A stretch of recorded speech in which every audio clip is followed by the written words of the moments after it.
ఆత్మ నీలో ఉంటేనే అందరూ నిన్ను ప్రేమిస్తారు, అందరికీ నువ్వు కావాలి. ఒక్కసారి ఆ ఆత్మ నీలో నుంచి బయటికి వెళ్ళిపోతే నువ్వు మీ అమ్మకు అవసరం లేదు, మీ నాన్నకు అవసరం లేదు, నీ భార్యకు అవసరం లేదు, నీ చెల్లికి అవసరం లేదు, నీ అన్నకు అవసరం లేదు, ఎవరికి అవసరం లేదు అని ఇంటికి వచ్చి ప్రార్థన చేస్తే వా, ట్రై చేసి చూడు, దేవుడు ఎంత ఆనందపడతాడో. ఆనందపడటం మాత్రమే కాకుండా ఆ తర్వాత రోజుకి ఎన్నిసార్లు అవుతున్నారు అపవిత్రులు మీరు? నువ్వు బూతులు మాట్లాడుకుంటూ, తప్పుడు మాటలు మాట్లాడుకుంటూ, పనికిమాల మాటలు మాట్లాడుకుంటూ, పాపాలు చేస్తూ, నిన్ను నువ్వు అపవిత్రురాలిగా చేసుకుంటూ, అపవిత్రుడుగా నువ్వు బ్రతుకుతూ కోట్లు ఇచ్చిన దండగా అంటున్నాను.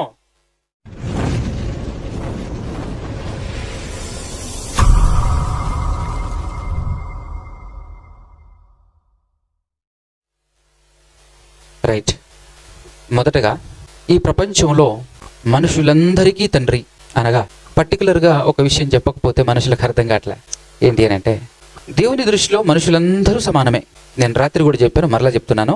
ఎందుకు ఈ విషయాలు చెప్తున్నానంటే, యేసుక్రీస్తును నమ్మిన తర్వాత కూడా, దేవుని దగ్గరికి వచ్చిన తర్వాత కూడా, సంఘానికి వచ్చేసిన తర్వాత కూడా కులం అనే జాడ్యం, కులం అనే పిచ్చి గుండెల్లో నుంచి బయటికి వెళ్ళట్లేదు. కాబట్టి భారతదేశంలో తప్ప ఇంకెక్కడా లేని కులం ఏదైతే ఉందో, ఆ కులానికి అతీతుడు దేవుడు. మనుషులందరినీ సమానంగా చూసేటటువంటి దేవుడు ఈ మనుషులందరి కోసం ప్రపంచంలో చిన్న పెద్ద కులమని కానీ, దేశమని కానీ, ప్రాంతమని కానీ, స్త్రీ పురుషుడు అని కానీ తేడా లేకుండా మనుషులందరి కొరకు తన ప్రియ కుమారుడైన యేసును పంపించినటువంటి ఆ ఏకైక దేవునికి, ఆయన పంపించిన కుమారుడైన యేసుక్రీస్తు ప్రభుల వారి ద్వారానే పరిశుద్ధాత్మ సహాయంతో ఆ ఏకైక దేవునికి స్తుతి స్తోత్రాలు, కృతజ్ఞతాస్తుతులు చెల్లించుచున్నాను. అదేవిధంగా ఆయన మాటలు వినాలి, విన్న మాటలను హృదయంలో పదిలపరుచుకోవాలి, వాటి ప్రకారంగా బ్రతకాలి అనే ఆలోచన, ఆశ కలిగి వచ్చి కూర్చున్నటువంటి మీ అందరికీ, అలాగే సేవకులుగా దేవుని కొరకు ప్రయాసపడుతున్నటువంటి వారికి యేసుక్రీస్తు ప్రభుల వారి యొక్క పరిశుద్ధమైన పవిత్రమైన నామం ద్వారానే మీ అందరికీ శుభములు, వందనాలు తెలియజేస్తూ ఉన్నాను. ఇక మన పాఠంలోనికి వెళ్తే, రాత్రి మనం ఒక విషయం మాట్లాడుకున్నాం. రాత్రి మనం ఏం మాట్లాడుకున్నామో మీకేమర్థమైందో కాస్త ఏమైనా చెప్పే ప్రయత్నం చేస్తారా? గుర్తుందా? రాత్రి మాట్లాడుకునే సబ్జెక్ట్ గుర్తుందండి? ఏం మాట్లాడుకున్నాం చెప్పండి? విశ్వాసం గురించి మాట్లాడుకున్నాం. ఏం మాట్లాడుకున్నాం? లోకంలో సినిమా చూసి వస్తారు. ఏం సినిమా చూసి వచ్చినావు అంటే టైటిలే చెప్తావా? ఏం సినిమా చూసి వచ్చినావు అంటే టైటిల్ మాత్రమే చెప్పుకుంటావా? ఏం చెప్తాం? అబ్బా వాడు అది చేసిండ్రా, ఇది చేసిండ్రా, అట్లుందిరా, ఇట్లుందిరా అని చెప్పేసి 10 మాటలు మాట్లాడతాం కదా. రాత్రి మాట్లాడాము విశ్వాసం గురించి, ఒక్క మాట చెప్పేసి కూర్చుంటే ఎట్ట సెట్ అవుతుందా? మీకేమర్థమైంది నేనేం చెప్పినా? ఎవరైనా తల్లి ఏం మాట్లాడుకున్నావు రాత్రి? ఎవరైనా మ్యాటర్లోకి దిగి ఏమైనా మాట్లాడతారేమో చూస్తున్నాను. పోనీ రాత్రి ఏం కూర తిందాం మనం? అది గుర్తుంటుంది కదా? ఏం తమ్ముడు జ్ఞాపకం ఉందా? ఏమన్నా గొంతు సించుకొని బోర్డు మీద అరిసి గీసి చెప్పినా మా సార్లు చెప్తేనే గుర్తుండదు. ఇక్కడ బోర్డు లేదు, ఏం లేదు, ఏవో చెప్పినావు, ఎట్లా గుర్తుంటుంది మాకు అని అంటారా?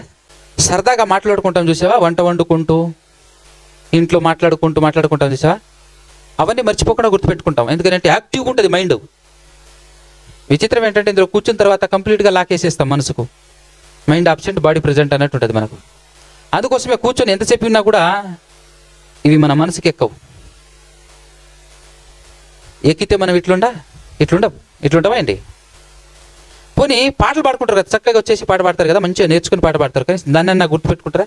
గుర్తుపెట్టుకోవటం అంటే దాన్నన్నా అర్థం చేసుకుంటారా? ఒక పాట చాలు జీవితాన్ని మార్చడానికి. దాన్ని కరెక్ట్గా మీరు అర్థం చేసుకుంటే, అది అర్థమైతే అద్భుతంగా ఉంటుందండి. నేను ఈరోజు ఇంత దాకా ఎదిగి ఈరోజు మీ ముందు కూర్చొని ఇలా మాట్లాడుతున్నానంటే నన్ను ఇంతలా లాగింది ఏంటో తెలుసా? పాటలే. ఒక్క పాట అని చెప్పొచ్చు. ఆ ఒకటే పాటని దగ్గర 200-300 సార్లు విని ఉంటాను, రిపీటెడ్గా. ఎక్కువనే విని ఉంటుంది. 200-300 సార్లు ఏంటి ఎక్కువనే విని ఉంటా. ఒక్క పాట ఇంతలా మార్చేస్తుంది జీవితాన్ని. అంత బాగుంటుంది ఆ పాటలు. ఇందులో ఉన్న సారాన్ని తీసుకొచ్చి చూపిస్తుంది పాటలు. టేస్ట్గా. ఫర్ ఎగ్జాంపుల్గా జ్యూస్ తాగుతాం కదా, బత్తాయి జ్యూస్ తాగుతాం. బత్తాయి తింటే ఎలా ఉంటుంది, బత్తాయి జ్యూస్ తాగితే ఎలా ఉంటుంది? అరటిపండు తింటాం, బనానా తిన్నప్పుడు తిని చూడండి, బనానా జ్యూస్ చేయించుకొని తాగి చూడండి, ఏది బాగుంటుంది చెప్పండి నాకు? జ్యూసే బాగుంటుంది, మనకు తెలుసు కదా. అదనమాట. మాట్లాడేటప్పుడు బాగుంటుందా? ఈ మాటలకు రాగం జోడించి పాడితే బాగుంటుందా? టేస్ట్గా ఉంటుంది పాట కదా. ఎందుకు? పాటలు ఇందులో నుండి సారాంశం తీసి పాడతాడు అనమాట. కట్టెలపై నీ శరీరం కనిపించదు గంటకు మళ్ళీ, అందులో ఒక చరణం ఉంటుంది. ఆత్మ నీలో ఉంటేనే అందరూ నిన్ను ప్రేమిస్తారు, అది కాస్త వెళ్ళిపోతే ఎవరికి నీ దుమ్ము లేపి మైండ్ బ్లాక్ చేసి నించోబెట్టింది నన్ను, అంతే. ఆ వర్డ్ ఆత్మ నీలో ఉంటేనే అందరూ నిన్ను ప్రేమిస్తారు, అందరికీ నువ్వు కావాలి. ఒక్కసారి ఆ ఆత్మ నీలో నుంచి బయటికి వెళ్ళిపోతే నువ్వు మీ అమ్మకు అవసరం లేదు, మీ నాన్నకు అవసరం లేదు, నీ భార్యకు అవసరం లేదు, నీ చెల్లికి అవసరం లేదు, నీ అన్నకు అవసరం లేదు, ఎవరికి అవసరం లేదు. ఇదిరా నీ జీవితం, ఇది నువ్వు అని అర్థమైనట్టుంటుంది. ఇది ఎందుకు చెప్పాను తెలుసా? అలా ఆ విధంగా డైరెక్ట్ వర్డ్ ఉంటుంది ఇక్కడ బైబిల్లో, కానీ దీని సారం అదే. బైబిల్లో ఉన్న సారం అది. జ్యూస్ వేసేటప్పుడు ఏం చేస్తారు? కాసింత ఐసు, షుగరు, ఇంకేదో ఉంటుంది, కొంచెం వేస్తారు, బూస్టో ఇంకా ఏదో ఉంటుంది సంథింగ్ టేస్ట్కి. అదంతా వేసేస్తే వా, బనానా కంటే చాలా టేస్ట్గా ఉంది ఈ బనానా జ్యూస్ అని అంటాం మనం. అలానే పాటలు కూడా రాగం తాళం తోడైతే ఎంత బాగుంటుంది. ఆ టేస్ట్ను చూసి పాడుకుంటున్నారే తప్ప అందులో ఉన్నటువంటి శక్తిని ఇవ్వట్లా. అట్లుంది మన వ్యవహారం. పాటలనైనా అర్థం చేసుకొని ముందుకు సాగాలి కదా, ఏమండి? అందుకే చెప్తున్నాను, బాడీ ప్రజెంట్, మైండ్ ఆబ్సెంట్. ఏదో వింటున్నాం అంటే వింటున్నాం, ఈరోజు వినాలే. మీటింగ్ పెట్టాడు అయ్యారు, ఏం చేయాలి? కొద్దిసేపు కష్టపడాలి సరదాగా, తర్వాత వచ్చి కూర్చోవాలి, ఒక గంట సేపు ఓపిక పెట్టి కథ దులుపుకొని పోవచ్చు, బయటపడవచ్చు అనేటటువంటి ఆలోచనే తప్ప ఈరోజు విన్నది జీవితంలో నేను అనువదించుకోవాలి, అలవాటు చేసుకోవాలి అనేటువంటి ఆలోచన కలిగి వచ్చి కూర్చొని ఉంటే మీరు నిజమైనటువంటి మనుషులు. ఫస్ట్ మనుషులు అయితేనే ఆ తర్వాత అవుతారు క్రైస్తవులు, అవునా? ఇప్పుడు చెప్పండి, నేనేం చెప్పాను రాత్రి? మొత్తం పోయిందంటారా? ఏం చెప్పాలంటే మీరు నిజంగా మీకు పాఠం అర్థమైతే ఏం చెప్పాలి అంటే, అన్నా దేవుడు ఒక్కడే అని నేను నమ్ముతున్నాను, నాకు విశ్వాసం ఉంది. నాకు ఏ విశ్వాసం అయితే ఉందో దయ్యానికి కూడా అదే విశ్వాసం ఉంది. దానికి యేసు ప్రభువు ఎవరో తెలుసు, దేవుడు ఎవరో తెలుసు, నాకు తెలుసు కదా, మనకు తెలుసు. ఈ లోకంలో ఉన్నటువంటి మిగతా క్రైస్తవుల కంటే మనం కొంచెం అతిశయిస్తాం కదా. ఎందుకు? నాకు యేసు ప్రభువు ఎవరో తెలుసు, దేవుడు ఎవరో తెలుసు, మిగతా వాళ్ళకి తెలీదు. కన్ఫ్యూజన్లో పడిపోయి కొట్టుమిట్టాడుతున్నారు. కారణం బైబిల్లో క్లారిటీ లేక కాదు, బోధకులు చేశారు కన్ఫ్యూజన్. లేని దాన్ని ఉన్నట్టుగా చూపించి కన్ఫ్యూజన్ చేయడంతో కన్ఫ్యూజ్ అయ్యారు. ఆ కన్ఫ్యూజన్ లేకుండా క్లారిటీలో మనం ఉన్నాం, సంతోషం. నీకంటే గొప్ప క్లారిటీలో దయ్యం ఉంది, మనకంటే అద్భుతమైన క్లారిటీలో ఎవరుంది? కానీ లేదు ఆ దయ్యానికి పరలోకం. నాకుంది పరలోకం అని చెప్పేసి గంతులేస్తున్నారు మీరు. దానికే లేనప్పుడు నీకెట్టుంటుంది? ఇంతకు దానికి ఎందుకు లేదు పరలోకం? చూసాం నిన్నటి దినాన రాత్రి. దానికి మనకంటే గొప్పగా విశ్వాసం ఉండటమే కాదు, ఇంకో గొప్ప లక్షణం దానికి ఉంది అని చెప్పాను. మీకంటే గొప్ప లక్షణం దానికి ఉంది అని చెప్పాను. ఏంటో చెప్పండి. మరి ఈ మాట ఏమన్నా ముందు చెప్పొచ్చుగా, చెప్పాలి కదా. ఏమమ్మా వింటున్నారా? మనకు లేదు భయం దేవుడు అంటే. ఉందా? అంటే దేవుడు అంటే భయపడతామా మనం? కానీ అది భయపడుతుంది, భయపడి వణుకుతుంది, గజగజ వణుకుతుంది. అది దేవుడు ఉన్నాడని తెలుసుకొని, దేవుడు ఒక్కడే అని నమ్మి మనం నమ్ముతున్నామే కానీ మనకు భయము లేదు. దేవుడు అంటే భయం మనకు లేదు. నమ్మి వణుకుతున్న దానికి లేదు పరలోకం. నమ్మి దేవుడు అంటే అసలు భయపడని మనకున్న పరలోకం ఎట్లా వస్తుంది అని ఆలోచించండి ఒకసారి అని చెప్పాను. ఇంతకు దానికి ఎందుకు లేదు పరలోకం అని అంటే ఏం చెప్పుకున్నాం రాత్రి? ఎందుకు లేదు? దానికి ఎందుకు లేదు? ఇంత చక్కటి విశ్వాసం, ఇంత క్లారిటీ అయినటువంటి విశ్వాసం ఉన్నప్పటికీ దానికి ఎందుకు లేదు పరలోకం? ఎందుకు లేదు? దానికి ఏమి లేవు, మీకుందా? ఎట్లా వస్తుంది అనుకుంటున్నారు మరి పరలోకం? ఎస్, నా దగ్గర క్రియలు ఉన్నాయి అని చెప్పుకోనగలిగే స్థితి ఉందా? ఏమైనా ఉందా? ఉందా లేదా తర్వాత సంగతి. కనీసం ఉంది అని చెప్పుకునే ధైర్యమే లేదు ఈరోజు మనకు. ఏమంటే అర్థమవుతుందా? విశ్వాసం. నేను దినాన నేను కొన్ని విషయాలు చూపించాను కదా, జాబితా. ఎవరి జాబితా? విశ్వాస వీరుల జాబితా. వాళ్ళందరి దగ్గర క్రియలు ఉన్నాయంటారా? ఏమండి? వాళ్ళందరి దగ్గర క్రియలు ఉన్నాయంటారా? రాత్రి మనం వచనాలు చూసాం వచనాలని చూసాం కాబట్టి ఆ విషయాన్ని మటుకు వచనం లేకుండా విషయం చెప్తాను. మనందరికి తెలుసు కాబట్టి చెప్తున్నాను. విశ్వాసమును బట్టి హేబేల్ ఏం చేశాడు చెప్పండి? సంథింగ్, ఏదో ఆయన ఇచ్చాడు, మొత్తానికి ఇచ్చాడు. ఏమిచ్చాడు? ఏదో ఇచ్చాడు దేవునికి. దాన్ని బట్టి అర్థమైన విషయం ఏంటి? విశ్వాసం ఉంది ఆయనకు. విశ్వాసమును బట్టి ఏదో ఇచ్చాడు. నోవాహు గారి గురించి చూస్తే విశ్వాసమును బట్టి ఏం చేశాడో తెలుసా? నా పని నేను చేసుకోవాలి, అరే భార్య ఉంది, పిల్లలు ఉన్నారు, ఇల్లు ఉంది, ఇల్లు కట్టుకోవాలి, బిల్డింగ్ చేసుకోవాలి అనేటటువంటి ఆలోచన లేకుండా ఆయన ఏం చేశాడు? దేవుడు చెప్పాడు కదా అని చెప్పేసి ఇంట్లో ఉన్నటువంటి పిల్లలతో సహా భార్య, పిల్లలను, కోడండ్లను కూడా పట్టుకపోయిండు బయటికి. పదా ఓడగడదాం, కొట్టురా కట్టే అన్నాడంతే. నువ్వు చెట్టెక్కు, కొట్టు, పెద్ద పెద్ద దూరాలు పిల్లగొట్టు, ఏం చేయాలి, చెక్కు, ఓడగడదాం చక్కగా అని చెప్పేసి 100 సంవత్సరాలు పైబడే ఏం చేశారు? ఏం చేశారు? మన భాషలో మాట్లాడండి. ఏం చేశారు? క్రియలు చేశారబ్బా. ఇప్పుడు పాఠం భాష ఏంటి? మన భాష అంటే విశ్వాసమును బట్టి వాళ్ళు ఏదో చేశారట. విశ్వాసం లేకుంటే చేయగలరా? విశ్వాసమును బట్టి ఓడగట్టారు, ఇంటి పని వదిలిపెట్టి. మిగతా వాళ్ళందరూ ఎలా తినాలి, ఎలా బ్రతకాలి, తినటం, త్రాగటం, పెళ్లికిచ్చుకోవటం, పెళ్లి చేసుకోవటం, పిల్లలు కనటం, అబ్బా ఇల్లు కట్టుకోవటం అన్నీ చేస్తుంటే మిగతా వాళ్ళందరూ, వీళ్ళు మాత్రమే ఏం చేశారు? ఓడగట్టుకుంటున్నారు. తమ కోసం తాము బ్రతికిన వాళ్ళందరూ ఏమయ్యారు? వాళ్ళ కోసం వాళ్ళు బ్రతికిన వాళ్ళు ఏమయ్యారు? సర్వనాశనం అయిపోయారు. కొట్టుకొని పోయి నిత్య నరకాగ్ని గుండంలో పడ్డారు. మీరు ఏడికి పోతారు అంటున్నా? ఏడికి పోతారు? మన కుటుంబమే. మనం దేవుని పని ఎందుకు చేస్తామా? విశ్వాసమును బట్టి. అబ్రహాము గారు ఏం చేశారు? అబ్రహాము రా, యాడ్ నుంచి నీ ఊరు వదిలిపెట్టు, నీ బంధువులు వదిలిపెట్టు, నీ చుట్టూ పక్కల ఉన్నటువంటి బలగం ఉంది కదా, నీ బలగం వదిలిపెట్టు, రా బయటికి అని అన్నాడు. ఏడికి ఎందుకు అని అడగకుండా వచ్చాడు. దేన్ని బట్టి? విశ్వాసమును బట్టి. అంతే ఆయన చేసింది. అబ్రహామా చెప్పయ్యా, నువ్వు బాగా ప్రేమించే నీ కుమారుని నాకు బలి అన్నాడు. ఏమన్నాడు? ఏం చేశాడు? ఇస్సాకును బలి ఇచ్చాడా ఇవ్వలేదా? మీకు చూపించాలి ఇప్పుడు వచనం. హెబ్రీయులకు రాసినటువంటి పత్రిక 11వ అధ్యాయము ఎన్నో వచనం తెలుసు కదా, చదవండిగా. అబ్రహాము శోధింపబడి విశ్వాసమును బట్టి ఇస్సాకును బలిగా అర్పించలేదా? మరి ఇందాక లేదా అన్నారు? తీసుకెళ్ళిండు కానీ అర్పించలేదా? నేను అర్పించలే. దేవుడు ఏం రాస్తున్నాడు ఇక్కడ? ఏం రాశాడు? అర్పించాడా లేదా? అర్పించను. మరి అర్పించలేదా అంటారు? మీలాంటోడు అనుకున్నారా ఇది? అబ్రహాం గారు ఏమన్నా మీలాంటి వాళ్ళు అనుకున్నారా? మళ్ళాంటోడు అనుకున్నారా? చదువుకోండి ఏమన్నాడు? ఏది కన్ఫ్యూజన్ అవుతున్నారా? ఇదేంది ఇవ్వలేదుగా అనుకుంటారా? చదవండి కాస్త. ఎవడు ఆ వాగ్దానములు సంతోషముతో అంగీకరించెను, ఇస్సాకు వలనైనది నీ సంతానమనబడును అని ఎవనితో చెప్పబడింది? అబ్రహాముతోనే కదండి చెప్పబడిన.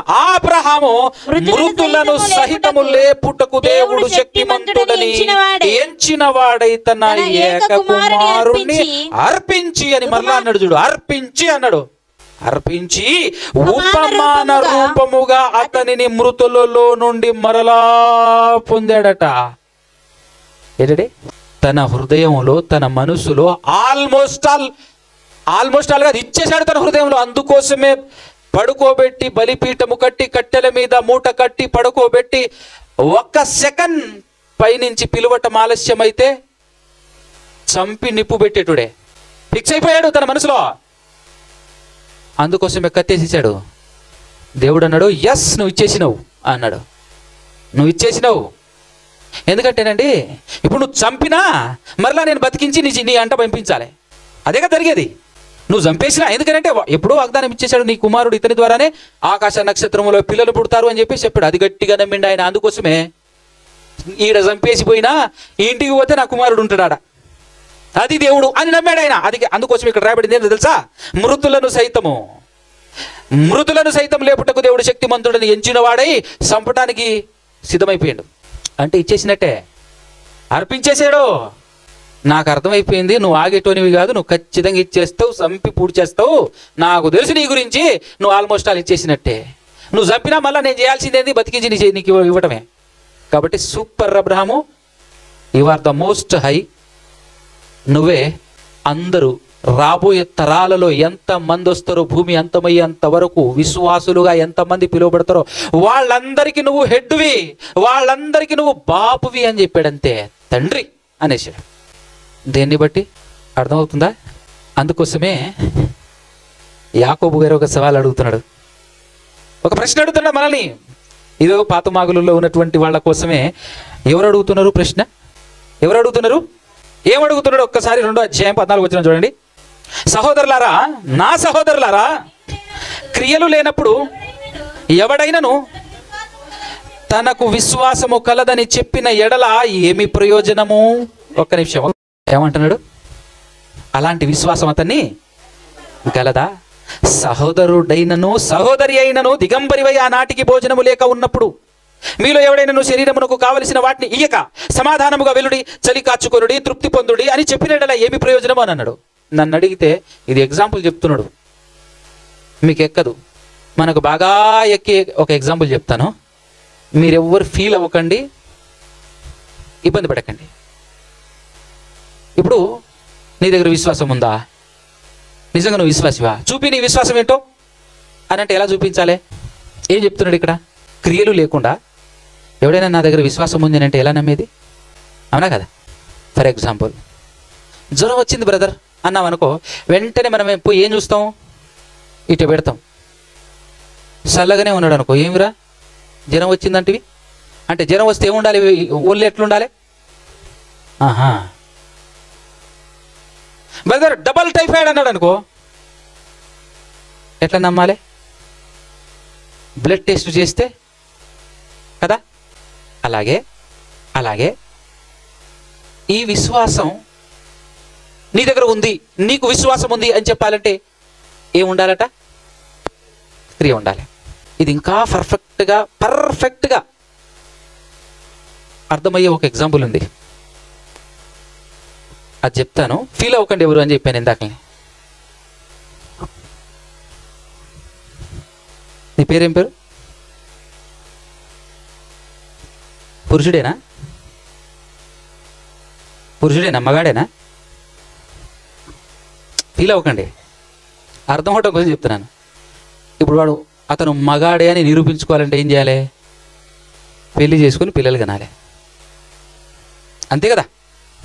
బెస్ట్ ఎగ్జాంపుల్ అనమాట. మనకు బాగా కనెక్ట్ అవుతుంది, విశ్వాసానికి కూడా సరిగ్గా సరిపోతుంది. అందుకోసమే చెప్పాను. పోనీ పిల్లలు పుట్టకపోతే మగోడు కాదా అనొచ్చు. భార్య ఉందా సంవత్సరం నుంచి? ఉంది, ఇంట్లోనే ఉంది. అయితే ఓకే. ఎవరతను ఉంది? మగతనం ఉందా? మగతనం ఉందా అని అన్నప్పుడు ఎలాంటి క్రియ ఉంటే దాన్ని బట్టి భార్య ఇంట్లోనన్నా ఉండాలి. పోనీ పెళ్లి చేసుకున్న వారానికి భార్య ఇంటికి వెళ్ళిపోయింది, ఉండట్లేదు, ఏమైందంటే చెప్పట్లేదు. ఎవరన్నట్టు ఇతను? ఏం లేదు అతని దగ్గర. నోరూపి చెప్పింది అనుకో, ఏం చెప్తుంది? ఆయన దగ్గర లేదు, విశ్వాసం లేదు. అర్థమవుతుందా? అట్లాంటిది అనమాట. ఎంత అవినావ భావ సంబంధం, ఎంత కనెక్టివిటీ ఉంది చూడండి మీరు జాగ్రత్తగా. మీకు బాగా కనెక్ట్ అవ్వటం కోసం చెప్పాను. ఒక వ్యక్తికి మగతనం ఉందా లేదా అని ఎలాగైతే చెప్తామో, క్రియలు లేకుండా విశ్వాసాన్ని, నా దగ్గర విశ్వాసం ఉంది అని చెప్పగలరా? అంత కనెక్టివిటీ ఉంది అని చెప్తున్నాను. అందుకోసమే ఫీల్ అవ్వకండి అని చెప్పాను ముందునే, ఓకేనా? అందుకోసమే ప్రాముఖ్యమైనటువంటి పాఠం విశ్వాసం. ఇప్పుడు మీ దగ్గర ఉంది అని చెప్పటానికి మీరేం చూపిస్తారో చూపించండి. నేను మగాడినే, మగతనం ఉంది అని చెప్పటానికి పెళ్లి చేసుకున్నా, పిల్లలు కన్నా అని చూపిస్తారు జనరల్గా. బయట పద్ధతి గల్లోడైతే అలా మాట్లాడతారు, పద్ధతి లేనోడు వేరే విధంగా మాట్లాడతారు అనుకోండి, అది వేరే విషయం. కానీ ఇప్పుడు విశ్వాసం ఉంది నా దగ్గర అని చెప్పడానికి మీరేం చూపిస్తారు? ఇక్కడే ఏం చెప్తున్నాడంటే, క్రియలు లేనప్పుడు ఎవడైనాను తనకు విశ్వాసం కలదని అసలు చెప్పగలడా? చెప్పిన ఎడల, చెప్పాడే అనుకో వాడు దొంగ. చెప్పాడే అనుకో ఎలా చూపిస్తాడు? క్రియలు లేనప్పుడు విశ్వాసం ఎలా ఉంటుందట? విశ్వాసం 17 వచ్చిన చెప్తున్నాడు చూడండి. అలాగే విశ్వాసము క్రియలు లేనిదైతే అది ఒంటిగా ఉండి ఎట్లుంటదంట, మృతమైన దగును. అయితే ఒకడు నీకు విశ్వాసం ఉన్నది, నాకు క్రియలున్నవి. క్రియలు లేకుండా నీ విశ్వాసం నాకు కనబరచుము, నేను నా క్రియల చేత నా విశ్వాసము నీకు. అది ఇదే మ్యాటర్ చెబుతూ చెప్పిన మ్యాటరే కింద. ఏమని? ఒరే నా దగ్గర విశ్వాసం ఉంది, విశ్వాసం ఉంది, విశ్వాసం ఉంది, విశ్వాసం ఉంది అని కొట్టుకోకరా. నీ దగ్గర ఏం కర్మరా బాబు, నీకంటే మంచి విశ్వాసం దయ్యానికి ఉంది అని చెప్పడానికే కింద మాట్లాడాడు. 19వ వచనం ఏమన్నాడు? దేవుడు ఒక్కడే అని నువ్వు నమ్ముతున్నావు, మంచిదే అలా నమ్మటం. కానీ అలా కూడా నమ్మట్లేరు ఈరోజు క్రైస్తవులు, అవునా కదా? అలా నమ్మటం. 2-3 ఉన్నారు, కలిపితే ఒకరు. మరి ఎట్ట కలుపుతాడో నాకైతే అర్థం కావట్లేదు ఇప్పటి వరకు. కలిపితే ఒక్కడు, 3 ఉన్నారు అంటాడు. ఆ 3లో ఒక్కడెవరు అని అంటే, అట్ట కాదు 3ని కలిపితే ఎట్ట కలుపుతావు నాయనా అని అంటే అంతే. దాని రకరకాలైనటువంటి వర్షన్స్. ఫైనల్గా మనం గుచ్చి వచనం టు వచనం, రిఫరెన్స్ టు రిఫరెన్స్ అడిగితే ఫైనల్గా చెప్పే మ్యాటర్ ఏంటంటే, బతికుండగా ఇది అర్థం కాదు బ్రదర్ మనకు అంటాడు. చాలా మంది పెద్ద పండితులు, చనిపోయినటువంటి పండితులు కూడా చెప్పినటువంటి మాటలు ఇదే. బతికుండగా మనకు ఇది అర్థం కాదు అని అంటాడు. అర్థం కాని విషయం మనకు చెప్తాడు దేవుడు. మనం ఏమైనా దేవుని గురించి పరిపూర్ణంగా మొత్తం తెలుసుకోమని చెప్తున్నాడా? దేవుళ్ళు ఎంతమందో ఆ మాత్రం బైబిల్ అడుగడుగున ఉందిగా దేవుడు. అలా నమ్మటం మంచిదే. అయితే నెక్స్ట్ మాట చూడండి, ఎవరు? దయ్యాలు నమ్మటం మాత్రమే కాదబ్బా, వణుకుతున్నవి, గజ వణుకుతున్నవి దయ్యాలు నమ్మి మరి అది లేదు నీ దగ్గర, నీకంటే ఇది గొప్పది, బెటరు అని చెప్తున్నాడు. కాబట్టి ఇదంతా ఆలోచిస్తే ఫైనల్గా 26వ వచనం చూడండి, బెస్ట్ ఎగ్జాంపుల్ చెప్పాడు అనమాట. 26వ వచనంలో ప్రాణము లేని శరీరం ఎలాగూ మృతమో అలాగే క్రియలు లేని విశ్వాసమును మృతము. క్రియలు లేని విశ్వాసము కూడా ఏంటట? మృతం. అంటే శవం. నాకు చెప్పండి, మీలో శవాలు ఎంతమంది ఉన్నారో? శవాలు ఉన్నారా? టైటిల్ పెడితే కదిలే శవాలు, కదులుతున్న శవాలు, మాట్లాడుతున్న శవాలు. అంతేనా? ఏమి లేకపోతే అంతేగా. ఇప్పుడు మిమ్మల్ని మీరు చెక్ చేసుకోండి, నేను బతికున్న శవాన్ని, అంతేగా. కదులుతున్న శవం, ఏమి లేకపోతే ఎలాంటి క్రియలు ఉండాలి? ఎలాంటి క్రియలు ఉండాలి చెప్పండి? నేను చెప్తే నువ్వు చెప్తే సెట్ అవ్వదు. దేవుడు మనందరి కొరకు యేసు ప్రభువును పంపించాడు. ఆయన చెప్పాడా లేదా? మొన్నటి దినాన రాత్రి నేను మీకు వివరించి అంటే వచనం చూపించానా లేదా? మత్తయి 7:21. ప్రభువా ప్రభువా ప్రభువా ప్రభువా అంటే ఉపయోగం లేదు నాయన. ప్రభువా ప్రభువా ప్రభువా అంటే ఉపయోగం లేదు. పరలోకమందు నా తండ్రి ఉన్నాడు, ఆ పరలోకమందున్న నా తండ్రి చిత్తం ప్రకారము చేయాలి చేయాలి చేయాలి చేసేవాడే ప్రవేశిస్తాడు. చేసేవాడే ఏం చేయాలట? ఎలాంటి క్రియలు చేయాలి? తండ్రి చిత్తము ప్రకారము చేయాలి కదా. తండ్రి చిత్తమును నెరవేర్చాలి. యేసుక్రీస్తు ప్రభుల వారు కూడా తండ్రి చిత్తము నెరవేర్చే కదా పరలోకానికి వెళ్ళి దేవుని కుడి పార్శాన ఆసీనుడయ్యింది, అవునా కదా. ఒక్కసారి 1 తెస్సలోనికీయులకు రాసినటువంటి పత్రిక 4వ అధ్యాయం 3 నుంచి చదవండి. ఏమంటున్నాడు? మీరు పరిశుద్ధులగుటయే అనగా ఉండబుచ్చి, మీరు పరిశుద్ధులగుటయే అనగా మీరు జారత్వమునకు దూరముగా ఉండుటయే దేవుని. యేసుప్రభు ఏమన్నాడు? నా తండ్రి చిత్తము చెయ్యాలి, చేయువాడే ప్రవేశిస్తాడు. నా తండ్రి అంటే ఆయనే కదా దేవుడు, రైట్. దేవుని చిత్తము ఏంటట ఇక్కడ చెప్తున్నాడు?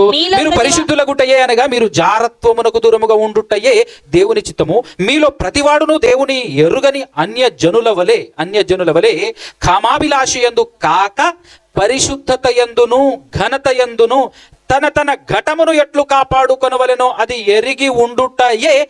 ఏం కాపాడుకోవాలట? ఏమి కాపాడుకోవటం ఎరిగి ఉండాలట. ఏం కాపాడుకోవాలట చెప్పండి? ఏం కాపాడుకోవాలంటమ్మా? ఏం కాపాడుకోవాలి? చదివాం కదా. ఏం కాపాడుకోవాలి మీరు చెప్పండి? అంటే ఏందది? తన ఘటం అంటే ఏంటి?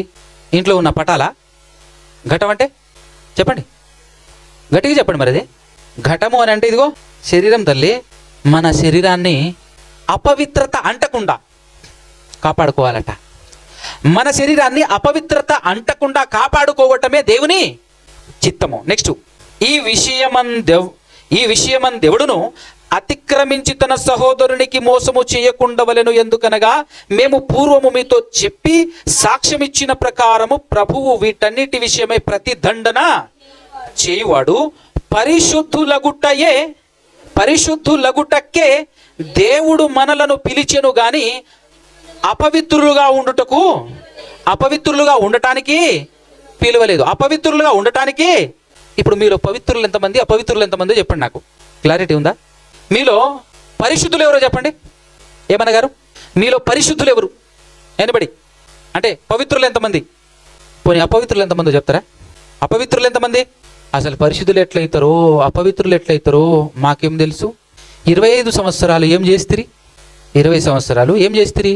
ఉదయం లేస్తిమి, భోజనం చేస్తిమి, మా సొంత పనులు చూసుకుంటిమి, మళ్ళా ఇంటికి వచ్చి మా సొంత పనులు ఇంట్లో చేసుకుంటిమి, మళ్ళా పడుకుంటిమి. అదే విధంగా వారం మొత్తం చేస్తిమి.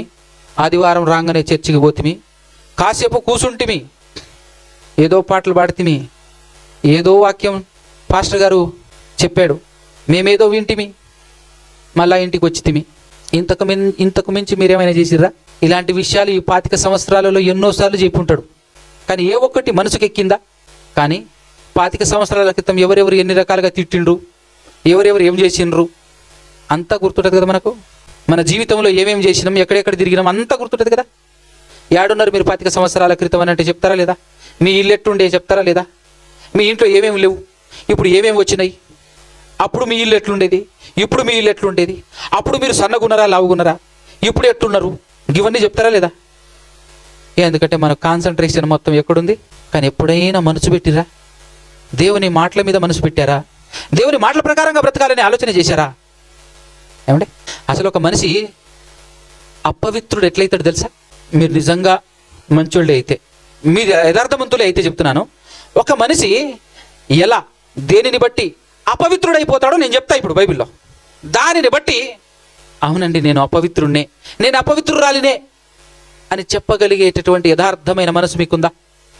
బయట కూర్చున్నటువంటి అందరూ అంటే ఉందా? యథార్థంగా ఒప్పుకునే మనసు ఉందా? నేను చూపిస్తా. ఇప్పుడు అపవిత్రుడు, ఒక మనిషి అపవిత్రుడు ఎట్లయితాడు, ఏ విధంగా అవుతాడో చెప్తా. తీయండి ఒకసారి మత్తయి సువార్త 15వ అధ్యాయము 11వ వచనం, 10-11 వచనాలు చూడండి. నోటపడునది జన సమూహములను పిలిచి మీరు విని గ్రహించండి అని చెప్తున్నాడు. జన సమూహాన్ని గ్రహించండి, ఏదో నేను చెప్తున్నానని చెప్పేసి పోకండి, నేను చెప్పేది కాస్త గ్రహించండి, మనసుకి ఎక్కించుకోండి అని చెప్పి నేను చెప్తున్నాడు. నోట పడునది మనిషిని అపవిత్రపరచుదు గాని, మనిషిని ఏం చేయదట? అపవిత్రపరచుదు గాని. అసలు మనిషి నోట్లో పడేది ఏందో చెప్పండి నాకు. మనిషి నోట్లో పడేది ఏంటి చెప్పండి? పర్లేదు మంచి పదమే వాడారు, ఆహారం అని, చికెను మటను అని చెప్తారు అనుకున్నా. మొత్తానికి నోట్లో ఏం పడుతుంది? ఆహారము, నీళ్లు, ఆహారము రెండు నోట్లో పడుతుంది. అలా నోట్లో పడే వాటి ద్వారా ఒక మనిషి అపవిత్రపరచదు. మనుషులు నోట్లో పడేటటువంటి ఏ వస్తువు అయినా సరే మనిషిని ఏం చేయదట? పరచదట. కానీ నోట నుండి వచ్చున్నదియే మనిషిని అపవిత్రపరచును. ఇంకా నోట్లో నుంచి బయటకు వచ్చేది ఏందో ఇది చెప్పండి నాకు. ఏమొస్తుందండి? ఏమొస్తుంది? నోట్లో నుంచి వచ్చే మాట మనిషిని ఏం చేస్తుంది కదా? ఏ మాట చెప్పండి? గట్టిగా చెప్పండి అమ్మా, గట్టిగా చెప్పండి. పెదాలు మాత్రమే అంటారేంటి? గట్టిగా చెప్పండి, చెప్పేది ఏదో గట్టిగా చెప్పండి. మీరు టైం చూసి ఇంకో 20 నిమిషాలే ఉంది, ఎట్టను గట్టిగా ఓపిక పట్టి తల దించుకొని గట్టిగా ఓపిక పట్టి సైలెంట్ కూర్చుంటే 20 నిమిషాలు అయినా పీడ ఇరుగుతుంది, పని అయిపోద్ది అని చెప్పేసి అనుకుంటున్నారేమో. రూమ్లో పెట్టిర్రు, నా పాఠం అయ్యేంత వరకు 12 అయినా వదిలిపెట్టేది లేదు. మీ పాస్టర్ గారు టైం అన్నా కూడా నేను లెక్క చేయను. ఇప్పుడు ఈ టైం నాది, దేవుని మాటలు చెప్పే టైం అన్నా. టైం ఎప్పుడు పాటించాలి? దేవుని దగ్గరికి రావటానికి, దేవుని మాటలు వినటానికి పాటించాలి. స్టార్ట్ అయిన తర్వాత టైం ఎక్కడిదిగా? అర్థమవుతుందా? పూర్తి చేసిన తర్వాతనే బంద్ చేస్తా. ఎందుకంటే రేపు నేను ఉండను, మీరు రమ్మన్నా మీరు రారు, నాకు తెలుసు కదా. ఇప్పుడు చెప్పండి, ఎలాంటి మాటలు? అబ్బా అబద్ధములట, అస్సలు బూతులు మాట్లాడం మనం. అబద్ధములు మాత్రమేనట. బూతులు, మీలో బూతులు మాట్లాడిన వాళ్ళ చేతులు లేపండి ఒకసారి. బూతులు అస్సలు మాట్లాడను, అబద్ధం కూడా మాట్లాడను అన్న వాళ్ళు ఒక్కళ్ళనే చేతులు లేపుతారా? ఒక్కళ్ళు కూడా లేరా? దీన్ని బట్టి మీరు చర్చకొచ్చిందడగా దేవుని నామానికి అవమానపరుస్తుంది ఎవరు? మీరు. అంటే ఇక్కడ కూర్చున్న వాళ్ళందరూ అపవిత్రులేనా? ఎవరో కొందరు ఉంటారేమో చేతులు ఎత్తారేమో అని ఊరుకుంటే కట్టగట్టుకొని మొత్తం వాళ్ళే ఉన్నారుగా. ఏంటక్క నవ్వుతున్నారేంటి?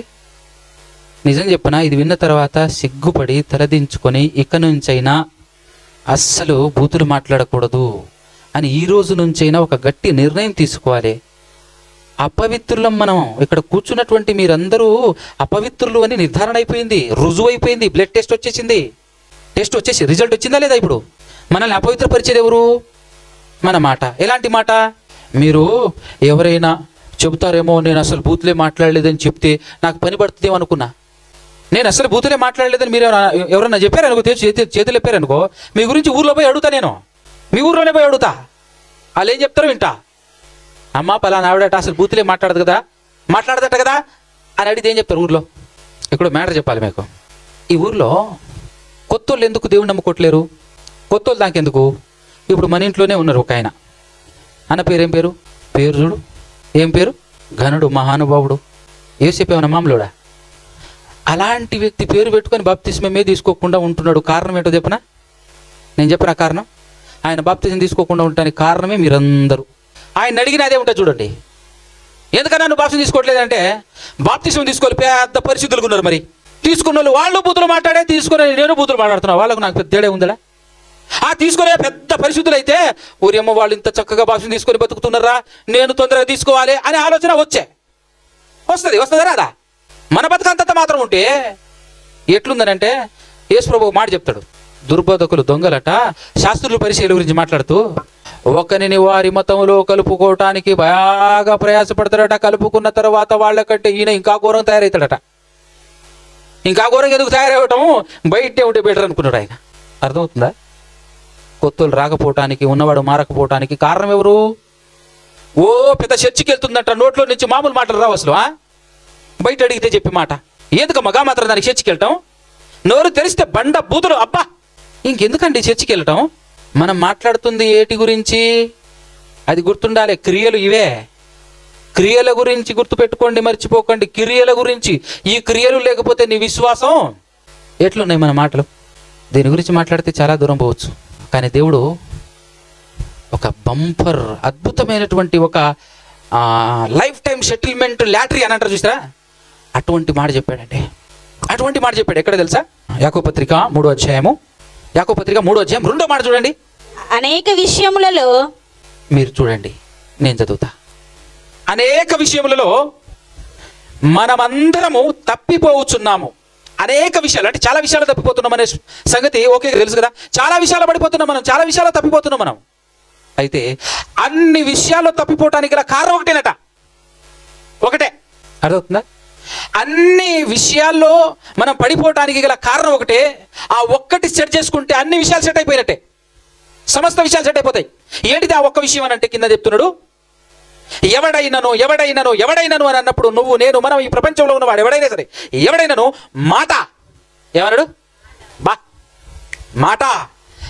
మాట యందు తప్పని ఎడలా అట్టివాడు లోపమే లేనివాడై తన సర్వ శరీరమును స్వాధీనమందుంచుకొన అంటే కంట్రోల్డ్, స్వాధీనపరచుకోవటం, స్వాధీనం చేసుకోవటం, తన కంట్రోల్లోనికి తెచ్చుకోవటం, స్వాధీనపరుచుకున్న శక్తి గలవాడెవను అంటే ఒక్క మాట. ఈ మాటను కంట్రోల్ చేసుకోగలమా? మరీ ముఖ్యంగా లేడీస్ ఫీలింగ్ ఏంటి అని అంటే, ఎవరైనా ఏదన్నా అనుకో, తన్నుకొని విత్-ఇన్ ఫాస్ట్లో, రాకెట్ కూడా పోదు, అంతకంటే బీభత్సమైన ఫాస్ట్లో సర్కులు వచ్చేస్తుంది నోటి దగ్గరికి మాట. ఈ లేడీస్ ఫీలింగ్ ఏంటంటే, ఆ దిగినిగా బయటికి పోతే పొట్ట పక్కన బలిపోయి చచ్చిపోతాం అనేంత ఫీలింగ్లో ఉంటారు అనమాట. ఆపరే, అస్సలు కంట్రోల్లో ఉండదే. చిన్న కోపం వస్తే చాలు ఏదో మాటనేస్తావు. ఆ దెబ్బతో నువ్వేమైపోయినావు? అపవిత్రురాలు అయిపోయినావు. రోజుకి ఎన్నిసార్లు అవుతున్నారు అపవిత్రులు మీరు? ఉపయోగం లేదు. ఈ ఒక్కటైనా మనసులో పెట్టుకొని, ఇక నుంచి కోపం వచ్చినా ఏం వచ్చినా కూడా మాటలో తప్పుపోకుండా జాగ్రత్తగా మాట్లాడటము, లేకపోతే గమ్మున సైలెంట్గా వచ్చేసి, తండ్రి మాట ఎందుకు తప్పిపోవద్దు అన్నారు. ఒక్కటేసి మాటలు కాదు, అసలు మామూలు మాటలు కాదు ఆవిడ మాట్లాడుతుంది. చచ్చిపోయే మాటలు, బరువైన మాటలు, ఒక్కొక్కటి కింటలు ఉన్నాయి. ఇంత పెద్ద పెద్ద మాటలు మాట్లాడుతుంటే తట్టుకోలేకపోయిన తండ్రి, నువ్వే నన్ను శాంతపరచాలి, నన్ను క్షమించు, నాకు తట్టుకునే శక్తిని నాకు ఇవ్వు, వాళ్లను క్షమించు తండ్రి అని ఇంటికి వచ్చి ప్రార్థన చేస్తే, వా,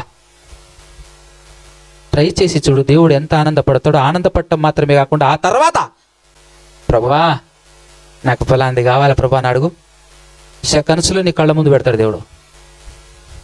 అట్టుంటది ఆయన చలవ, అట్టుంటది ఆయన కృప.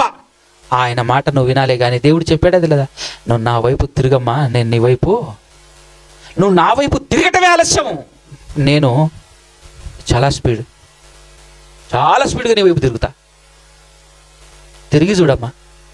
నేను తిరిగా, ఇది మన స్టైల్. నేను తిరిగా తిరిగామా? 25 సంవత్సరాలు బట్టి తిరుగుతున్నామా? తిరిగామా దేవుడి వైపు? దేవుడి వైపు తిరగటం అంటే దేవుడు ఏమన్నా తూర్పునున్నాడా, పడబట్టనున్నాడా, ఇటు పక్క తిరగటానికి? అది కాదు తిరగటం అంటే. ఎవరైనా కొట్టినా తిట్టినా ఏం చేసినా కూడా నోట్లో నుంచి బూతులు రాకుండా, అబద్ధం మాట్లాడకుండా, తప్పుడు మాట మాట్లాడకుండా, పనికి మాల మాట మాట్లాడకుండా. ఎందుకంటే తెలుసా, ఈ మాటను బట్టి నువ్వు నీతిమంతుడువో నువ్వు పాపివో మాటను బట్టి డిసైడ్ అయిపోతుందట. మత్తయి సువార్త 12వ అధ్యాయంలో చెప్తా ఉంటాడు యేసుక్రీస్తు ప్రభువు వారు. నువ్వు మాట్లాడే ప్రతి వ్యర్థమైనటువంటి మాటకు లెక్క అప్పచెప్పాలని అంటాడు. లెక్క చూస్తారా? అది కూడా నేనే చదువుతా, మీరు చదివితే లేట్ అవుతుందని చెప్పేసి 12వ అధ్యాయం 36వ వచనం. నేను మీతో చెప్పినదేమనగా, మనుషులు పలుకు వ్యర్థమైన ప్రతి మాటను గురించి విమర్శ దినమున లెక్క చెప్పవలసి ఉండును. నీ మాటను బట్టి నీతి మంతుడవని తీర్పు నందుదువు, నీ మాటను బట్టి అపరాధివని. అంటే ప్రతి వ్యర్థమైన మాట, అసలు ప్రతి మాట లెక్క కడుతున్నాడు దేవుడు అని చెప్పేసి మనకు గుర్తుంటే, జ్ఞాపకం ఉంటే, వామ్మో ఈరోజు మనం మాట్లాడే ప్రతి మాట ఎంత జాగ్రత్త మాట్లాడతాం. జాగ్రత్త మాట్లాడాలా వద్దా? ఎవడు వినట్లేడు కదా, ఎవడు చూడట్లేదు కదా అని చెప్పేసి అక్కడ దాకా. ఎందుకంటే ఏదైనా తప్పు మాట మాట్లాడితే మనుషులు విన్నారనుకో, పట్టేసుకున్నారనుకో, ఏం జరుగుతుంది? పంచాయతీ పెట్టి కూర్చుంటే కొన్ని చోట్ల లక్షలు ఒడిచిపోతాయి. లక్షలు జుర్మానా కట్టు. ఎందుకు నువ్వు ఆ మాట అన్నావు? ఆ మాట ఎందుకు అన్నావు? ఆ మాట అనొచ్చా? ఒక్క మాట జారిపోతాడు అంతే, కథం. దానికి ఎంత కట్టినా కూడా వాపస్ తీసుకోలేడు, దోషి అయిపోతాడు, నలుగురు మంది నవ్వుల పాలైపోతాడు, నలుగురి మధ్యలో తలదించుకొని నిలబడాల్సిన పరిస్థితి ఏర్పడుతుంది.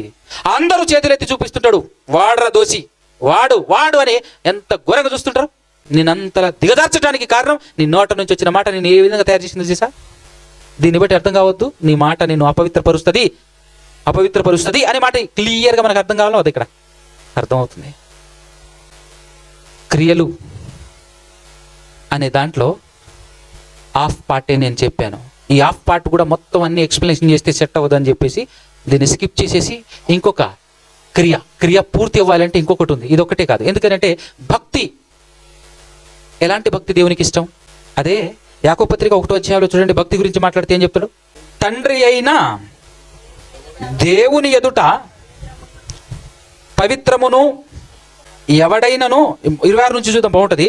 ఎవడైనను నోటికి కళ్ళము పెట్టుకోకుండా, నోటిని కంట్రోల్ చేసుకోకుండా, మాటను కంట్రోల్ చేసుకోకుండా, తన హృదయమును మోసపరుచుకొనొచ్చు భక్తి గలవాడనని అనుకుని నెడల వాని భక్తి. కేవలం మాటను నువ్వు కంట్రోల్ చేసుకోకపోతే నువ్వు భక్తిపరుడు అన్నది సుధదండగా అని చెప్తున్నాడు. నేను భక్తిపరుణ్ణి అని చెప్పుకోవటం దండగా.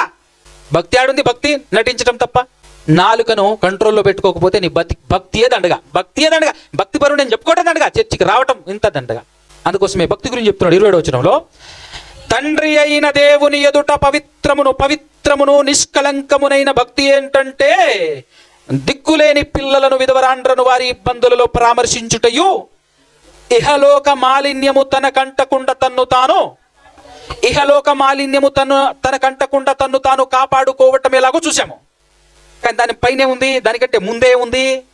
ఇబ్బందుల్లో ఉన్న వారిని పరామర్శించుటయు, దిక్కులేని పిల్లలను విధవరాండ్రను వారి ఇబ్బందులలో. ఇదే క్రియ అంటే. క్రియ అంటేనే ఇది ఖర్చుతో కూడుకుందిలాగా లేదు, ఖర్చుతో కూడుకుందిలా కనపడట్లే. క్రియలు లేనిదైతే విశ్వాసం చూపించగలవా అని చెప్పేసి ఇదే యాకోబు పత్రికలో ఏమన్నాడు చూడండి, 15వ వచనంలో, 2వ అధ్యాయం 15వ వచనంలో. సహోదరుడైనా సహోదరి అయినా దిగంబరులై ఆనాటికి భోజనము లేకుండా ఉన్నప్పుడు భోజనం పెట్టాలంటే ఖర్చు అవుతుందా అవదా? భోజనం పెట్టాలంటే ఖర్చు అవుతుందా అవదా? భోజనం తీసుకోపోకుండా మీలో ఎవడైనాను శరీరమునకు కావలసిన వాటిని ఇయ్యకుండా సమాధానముగా వెలుడి, చలి కాచుకొనుడి, తృప్తి పొందండి అని చెప్పిన ఎడలా ఏమైనా ఉందా ప్రయోజనం? చలి కాచుకో అని చెప్పాలంటే చలికోటు తీసుకెళ్ళేసి ఇచ్చి చలి కాచుకొని ఇవ్వాలి. చెదర్ కొనుక్కొచ్చి ఇచ్చి చలి కాచుకో అని చెప్పాలి. మంచిగా తిని బ్రతుకు అని ఉట్టి మాటలతో చెప్తే సెట్ అవుతుందా? ఏం చేయాలి? భోజనం తీసుకెళ్ళేసి అంటే ఖర్చు అవుతుందిగా, అవునా కదా? ఏదైనా పని చేయాలంటే, క్రియ చేయాలంటే ఏమవుతుంది?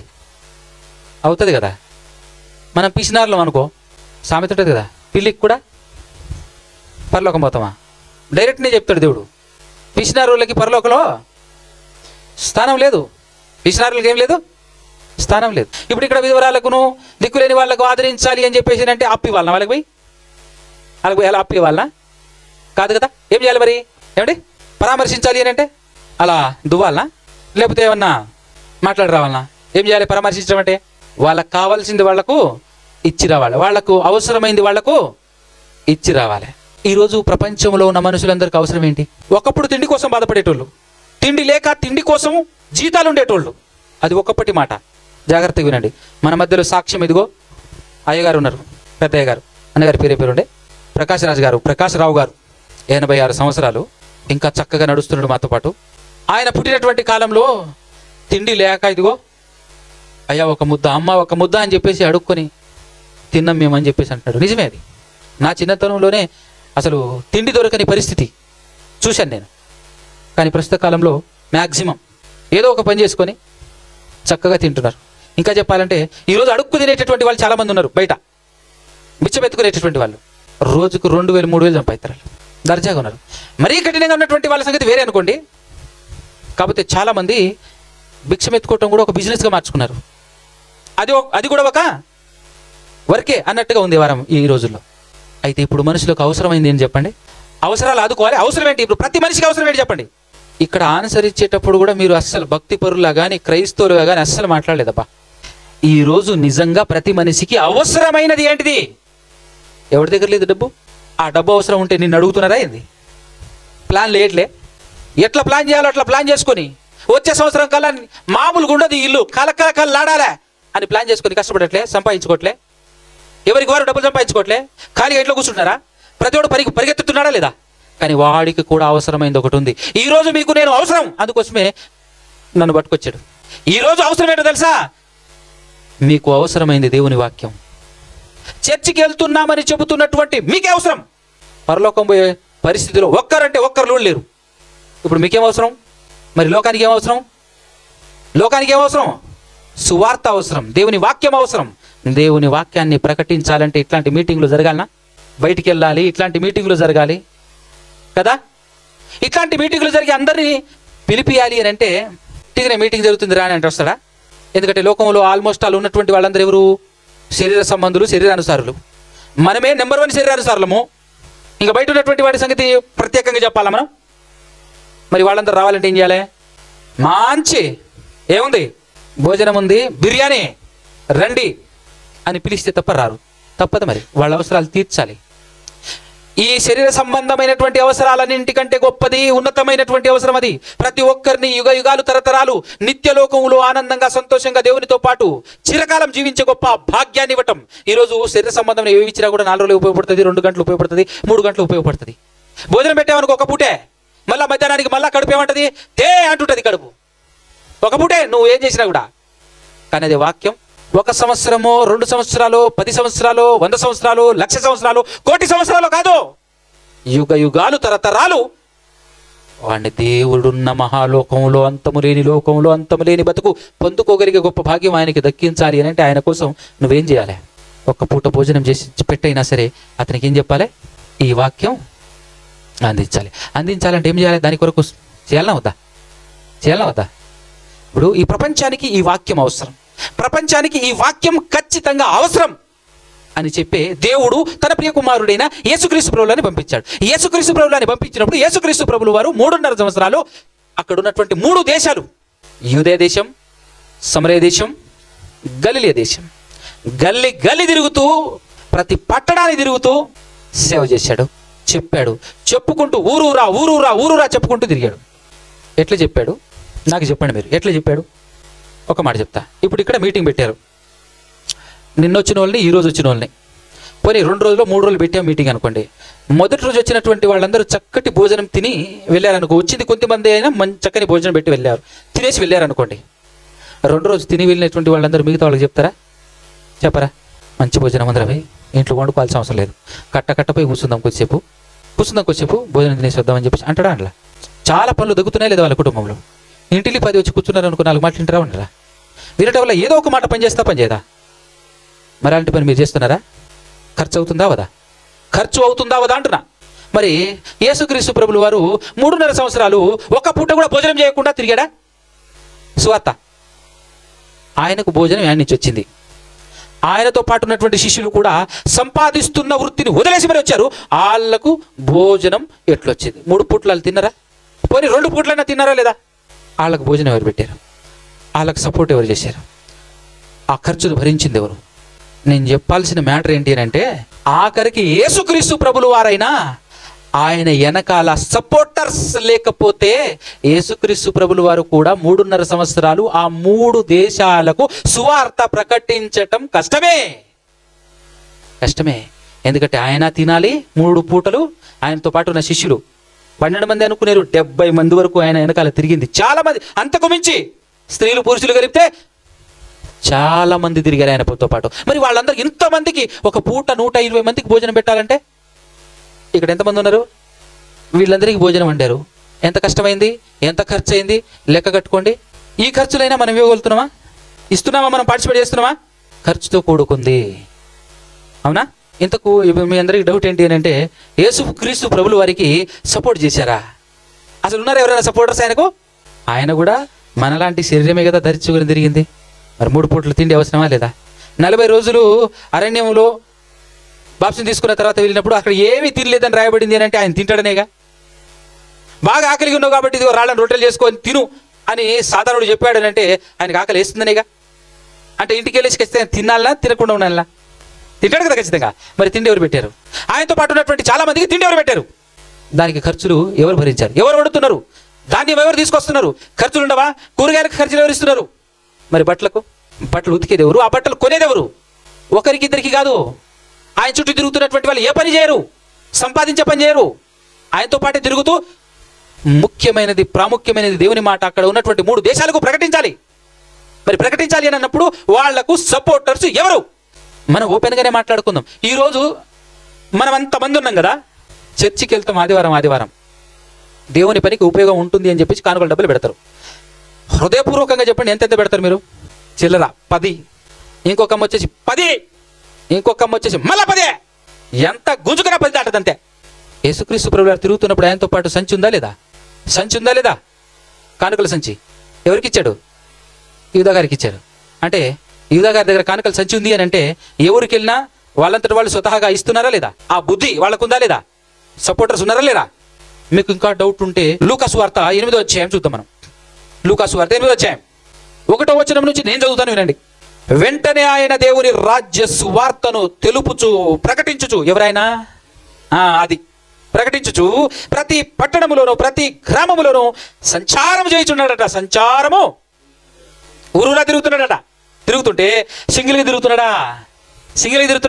ఆయన వెనకాల ఎంతమంది ఉన్నారు చూడండి ఒకసారి. 2వ వచనంలో 12 మంది శిష్యులను, అపవిత్రాత్మలను వ్యాధులను పోగొట్టబడిన కొందరు స్త్రీలను, అనగా 7 దయ్యములు వదిలిపోయిన మగ్ధలేనే అనబడిన మరియయు, నెక్స్ట్ హేరోదు యొక్క గృహ నిర్వాహకుడకు కూజా భార్యయగు యోహన్నాయు సుసన్నాయు ఆయనతో కూడా.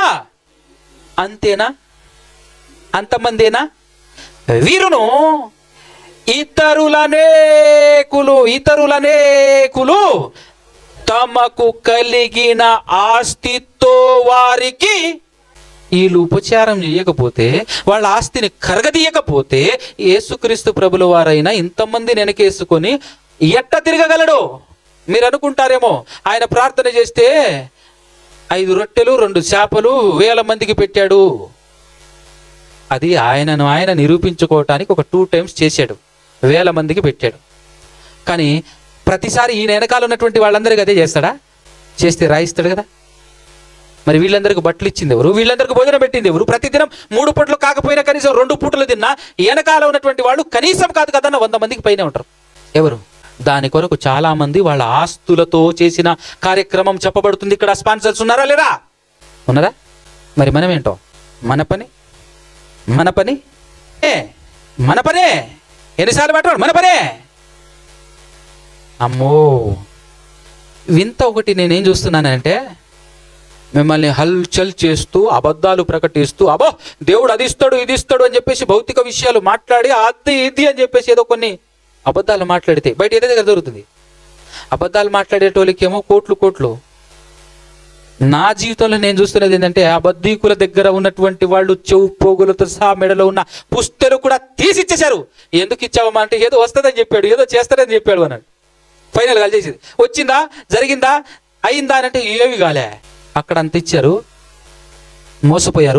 మోసపోయి తెలుసుకొని బయటకు వచ్చిన తర్వాత నాలాంటోడు కలిసి వాస్తవాలు చెప్తున్నప్పుడు అవునయ్యా, నిజమయ్యా, సరే అయ్యా, ఓకే అయ్యా అని చెప్పటమే, రావటమే, కూర్చోవటమే తప్ప మరి పరిచర్య ముందుకెళ్ళాలంటే, ఈ సర్వసత్యం ఇంకా స్ప్రెడ్ అవ్వాలంటే, ఈ పరిచర్య, ఈ సత్యం ప్రబలాలి అని అంటే ఖచ్చితంగా స్పాన్సర్లముగా మనం చేయాలి. మన వద్దు మనం చేయాలి. చెయ్యకపోతే మనం విశ్వాసము లేని కాదు ప్రాణము లేని శవాల. మనం ఏది మన క్రియలు. ఈ క్రియల గురించి మాట్లాడుతున్నాను కదా అని చెప్పేసి ముందు చెప్పింది మర్చిపోకూడదు. ముందు చెప్పింది ఏంటంటే,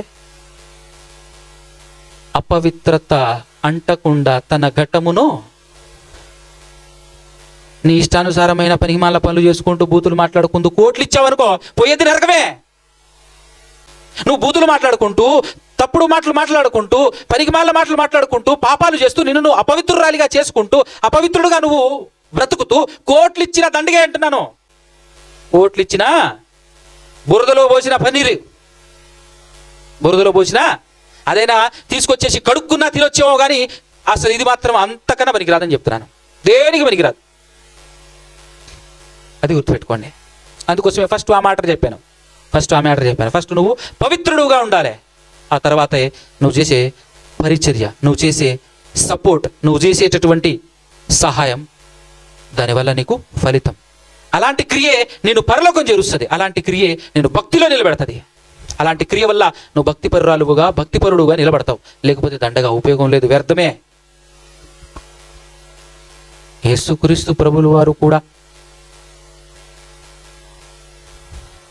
అవునా కదా, సపోర్టర్స్ లేకపోతే వెనకాల అలాంటి త్యాగమూర్తులు, అలాంటి సహకారులు లేకపోతే ఈరోజు ఇక్కడి వరకు ఈ సువార్త అందేదా? ప్రపంచవ్యాప్తం అవ్వాలి అని అంటే ఎందరో మహానుభావులు క్రైస్తవులుగా పిలువబడినటువంటి వాళ్ళు నిజమైన విశ్వాసులు. ఎందుకంటే వాళ్ళు ఎందుకు ఇచ్చారో తెలుసా? వాళ్ళ ఆస్తిని కూడా ఎందుకు కరగదీశారో తెలుసా? వాళ్ళు విశ్వాసులు కాబట్టి. ఎందుకంటే విశ్వాసులు అంటే ఏంటో మనం చూసాము. విశ్వాసము గలవాడు, దేవుడిని నమ్మినటువంటి వాడు, దేవుడు ఉన్నాడని నమ్మాలి, తన్ను అడుగు వానికి సమస్తము దయచేయువాడు అని నమ్మాలి అనేటటువంటి మాట మనం చదివామా లేదా నిన్నటి దినాన? హెబ్రీ పత్రిక 11:6 విశ్వాసం లేకుండా దేవునికి ఇష్టడుగా ఉండడం అసాధ్యం అని చెప్పిన తర్వాత, విశ్వాసం గలవాడు దేవుడు ఉన్నాడని నమ్మాలట, తను వెతుకు వారికి సమస్తము దయచేయువాడు అని కూడా నమ్మాలట. అలా దయచేస్తాడు సమస్తం దేవుడు అని నమ్మకం ఉంటే నువ్వు ఈజీగా ఇస్తావు. నీకు నమ్మకం లేకపోతే ఎందుకు ఇస్తావు? నేను ఇక్కడ నా కుమారుడిని చంపేసినా ఇంటికి వెళ్తే నా కుమారుడు ఉంటాడు అని నమ్మాడు కాబట్టి చంపడానికి సిద్ధపడ్డాడు. ఎవరు? అబ్రహాం గారు. చంపేసినా బ్రతికించగలడు అని నమ్మాడు కాబట్టి చంపడానికి సిద్ధపడ్డాడు. నేను ఈరోజు 1000 రూపాయలు ఇచ్చినా, 2000 ఇచ్చినా, 1,00,000 ఇచ్చినా దేవుడు మళ్ళీ నాకు ఇస్తాడు అనే నమ్మకం నీకుంటే ఇస్తావు. లేకపోతే వామో దాచిపెట్టుకుంటాం. అవునా కదా? మీ దగ్గర ఏదో ఒక పనిలో 1,00,000 రూపాయలు ఎంతో వచ్చిందని మీ దగ్గరికి వచ్చింది అనుకోండి. ఆ 1,00,000 రూపాయలు వచ్చిన వెంటనే దేవునికి పనికి ఖచ్చితంగా మనం ఇద్దామనేటటువంటి ఆలోచన ఎవరికైనా వస్తుందా? మన మనసు ఏం చెప్తుంది? నీ పని వాడరా, ఇంట్లో వాడు, బయట వాడు, అక్కడ వాడు, ఇక్కడ వాడు, ఏదో వాడు, కానీ దేవుని పని కోసం ఇందులో వాడదాం. కనీసం పాత నిబంధన ప్రకారంగా అయితే 10% కానీ కొత్త నిబంధన గ్రేటర్ దాన్ 10%, 10% కంటే ఎక్కువే. ఆలోచన ఉందా? ఎప్పుడైనా ఆలోచించారా? పంట పండింది, 1,00,000 రూపాయలు, 2,00,000 ఇంట్లోకి వచ్చాయి, ఇందులో ఫస్ట్ దేవునికి తీయాలి అనే ఆలోచన ఉందా? బైబిల్లో కొత్త నిబంధనలు చెప్పాడు, మొదట దేవునికి ఇచ్చి ఫలాలు పొందేటటువంటి గనుడు ఎవరు? మొదట దేవునికి ఇచ్చి ఫలము పొందే నరుడు ఎవరు అని అంటాడు. ఎవడనున్నాడా ఇక్కడ? ఇట్లాంటివి మాట్లాడితే మళ్ళీ పైనుంచి మనకు మామూలు బిల్డప్ ఉండదు కదా. అమ్మ ఈడు కూడా అడుగుతున్నాడు రా, ఎవడికి కావాలరా నీ డబ్బు, ఎవడికి కావాలి నీకో నీ డబ్బులు? నువ్వు నరకానికి పోకుండా ఉండడం కోసం దేవుడిచ్చిన ఆజ్ఞను పాటించి నీ విశ్వాసంతో నువ్వు నరకానికి పోకుండా, నీ విశ్వాసం శవం కాకుండా ఉండడం కోసం నువ్వు చేయాల్సిన పనిది అని చెప్తున్నా, గుర్తుపెట్టుకో. లేకపోతే దండగా సంవత్సరాలు చర్చికొచ్చి చచ్చిపోయిన తర్వాత పెట్టిలో పెట్టి కప్పెట్టినా కూడా నువ్వు పోయేది నరకమే, నువ్వు పోయేది నరకమే. సమాధి మీద విశ్రాంతి పొందారు అని చెప్పేసి చక్కగా ప్రభునందు నిద్రించారు ధన్యులు అని చెప్పేసి సమాధి మీద రాసినంత మాత్రం పోతావా? మలమల మాడాల్సిందే నరకానికి పోయి అనే విషయం గుర్తుపెట్టుకోండి. ఉపయోగం లేదు, ఎన్ని సంవత్సరాలు చర్చికి వచ్చినా లాభం లేదు అని చెప్తున్నాను. క్రియలు ఉండాలి, క్రియలు లేకపోతే ఎందుకు వేస్తూ వ్యర్థం అనవసరం. అర్థమవుతుందా? యేసు ప్రభువుని చూసాం. మరి అపోస్తలుల సంగతి? ఆ తర్వాత అపోస్తలులు వచ్చారు, ప్రపంచవ్యాప్తంగా సువార్తను స్ప్రెడ్ చేశారు. ఉట్టినే స్ప్రెడ్ చేశారా? పోతుందా? ఖర్చు లేకుండా సువార్త ఒక ఇంటి నుంచి ఇంకొక ఇంటికి వెళ్తుందా? ఖర్చు లేకుండా సువార్త ఇక్కడి నుంచి అక్కడ కదులుతుందా?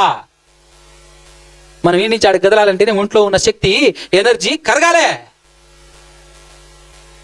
శక్తే లేనటువంటి వాడిని రా మా ఇంటికి రా నడుచుకుంటూ అనేటొత్తడా? ఆడి మంచం మీద చెత్తుకొని పోవాలి మనం, వేరే వాళ్ళు వచ్చేసి.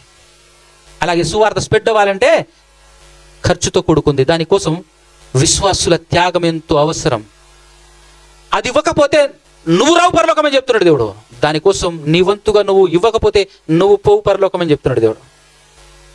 ఇది చెప్పకపోతే మేము పోం పరలోకం. అందుకోసమే చెప్పాలి ఖచ్చితంగా. ఇది రోజు మీకు మాత్రమే కాదండి, యూట్యూబ్ ద్వారా వింటున్న ప్రతి వ్యక్తికి వెళ్తుంది, మా సంఘస్థులకు కూడా వెళ్తుంది, అందరూ వింటారు. అర్థమవుతుందా? ఇప్పుడు అపోస్తలుల దగ్గరికి వెళ్దాం ఒకసారి, తొందరగా ముగించుకునే ప్రయత్నం చేద్దాం. అపోస్తల కార్యములు 2వ అధ్యాయం, అపోస్తల కార్యములు 2వ అధ్యాయము 44వ వచనం. 2వ అధ్యాయం 44వ వచనం నేను చదువుతాను, వినండి జాగ్రత్తగా. అందరూ తెరిచారు కదా, ఎట్లాగ ఈయన చదువుతున్నాడు కదా అని చెప్పేసి తెరవకుండా ఉండేరు. తెరవండి అందరూ, చూడండి. రైటా? ఎవరట? ఎవరైనా ఉన్నారా ఇడా? విశ్వసించిన వారు ఎవరైనా ఉన్నారా? ఉంటే మీకోసమే. విశ్వసించిన వారందరూ ఏం చేయాలనో ఏం చేశారో ఆ కాలంలో మనకు మాదిరి బైబిలే కదా, బైబిల్లో ఉన్నటువంటి వాళ్ళే కదా. విశ్వసించిన వారందరూ ఏం చేశారో చూస్తే మనం ఇక్కడ, విశ్వసించిన వారందరూ ఏకముగా కూడి తమకు కలిగినదంతయు సమిష్టిగా ఉంచుకొనిరి. ఇదిగాక వారు తమ చర స్థిర ఆస్తులను అమ్మి అందరికి వారి వారి అక్కర కొలది పంచిపెట్టిరి. ఎందుకనంటే అందరూ వెళ్తున్నారు, నేను ఈ పక్కూరికి వెళ్తా అని ఒకడు అంటుంటే, వెళ్ళండి అన్న నీ అవసరతలు నేను తీరుస్తా. ఇంకొకడు వస్తున్నాడు, నేను ఇంకో పక్క వెళ్తా, ఈ ఊరికి వెళ్తా. వెళ్ళు, నీ అవసరతలు నేను తీరుస్తా, నీకేం కావాలో నేను అందిస్తా, నువ్వు వెళ్ళు.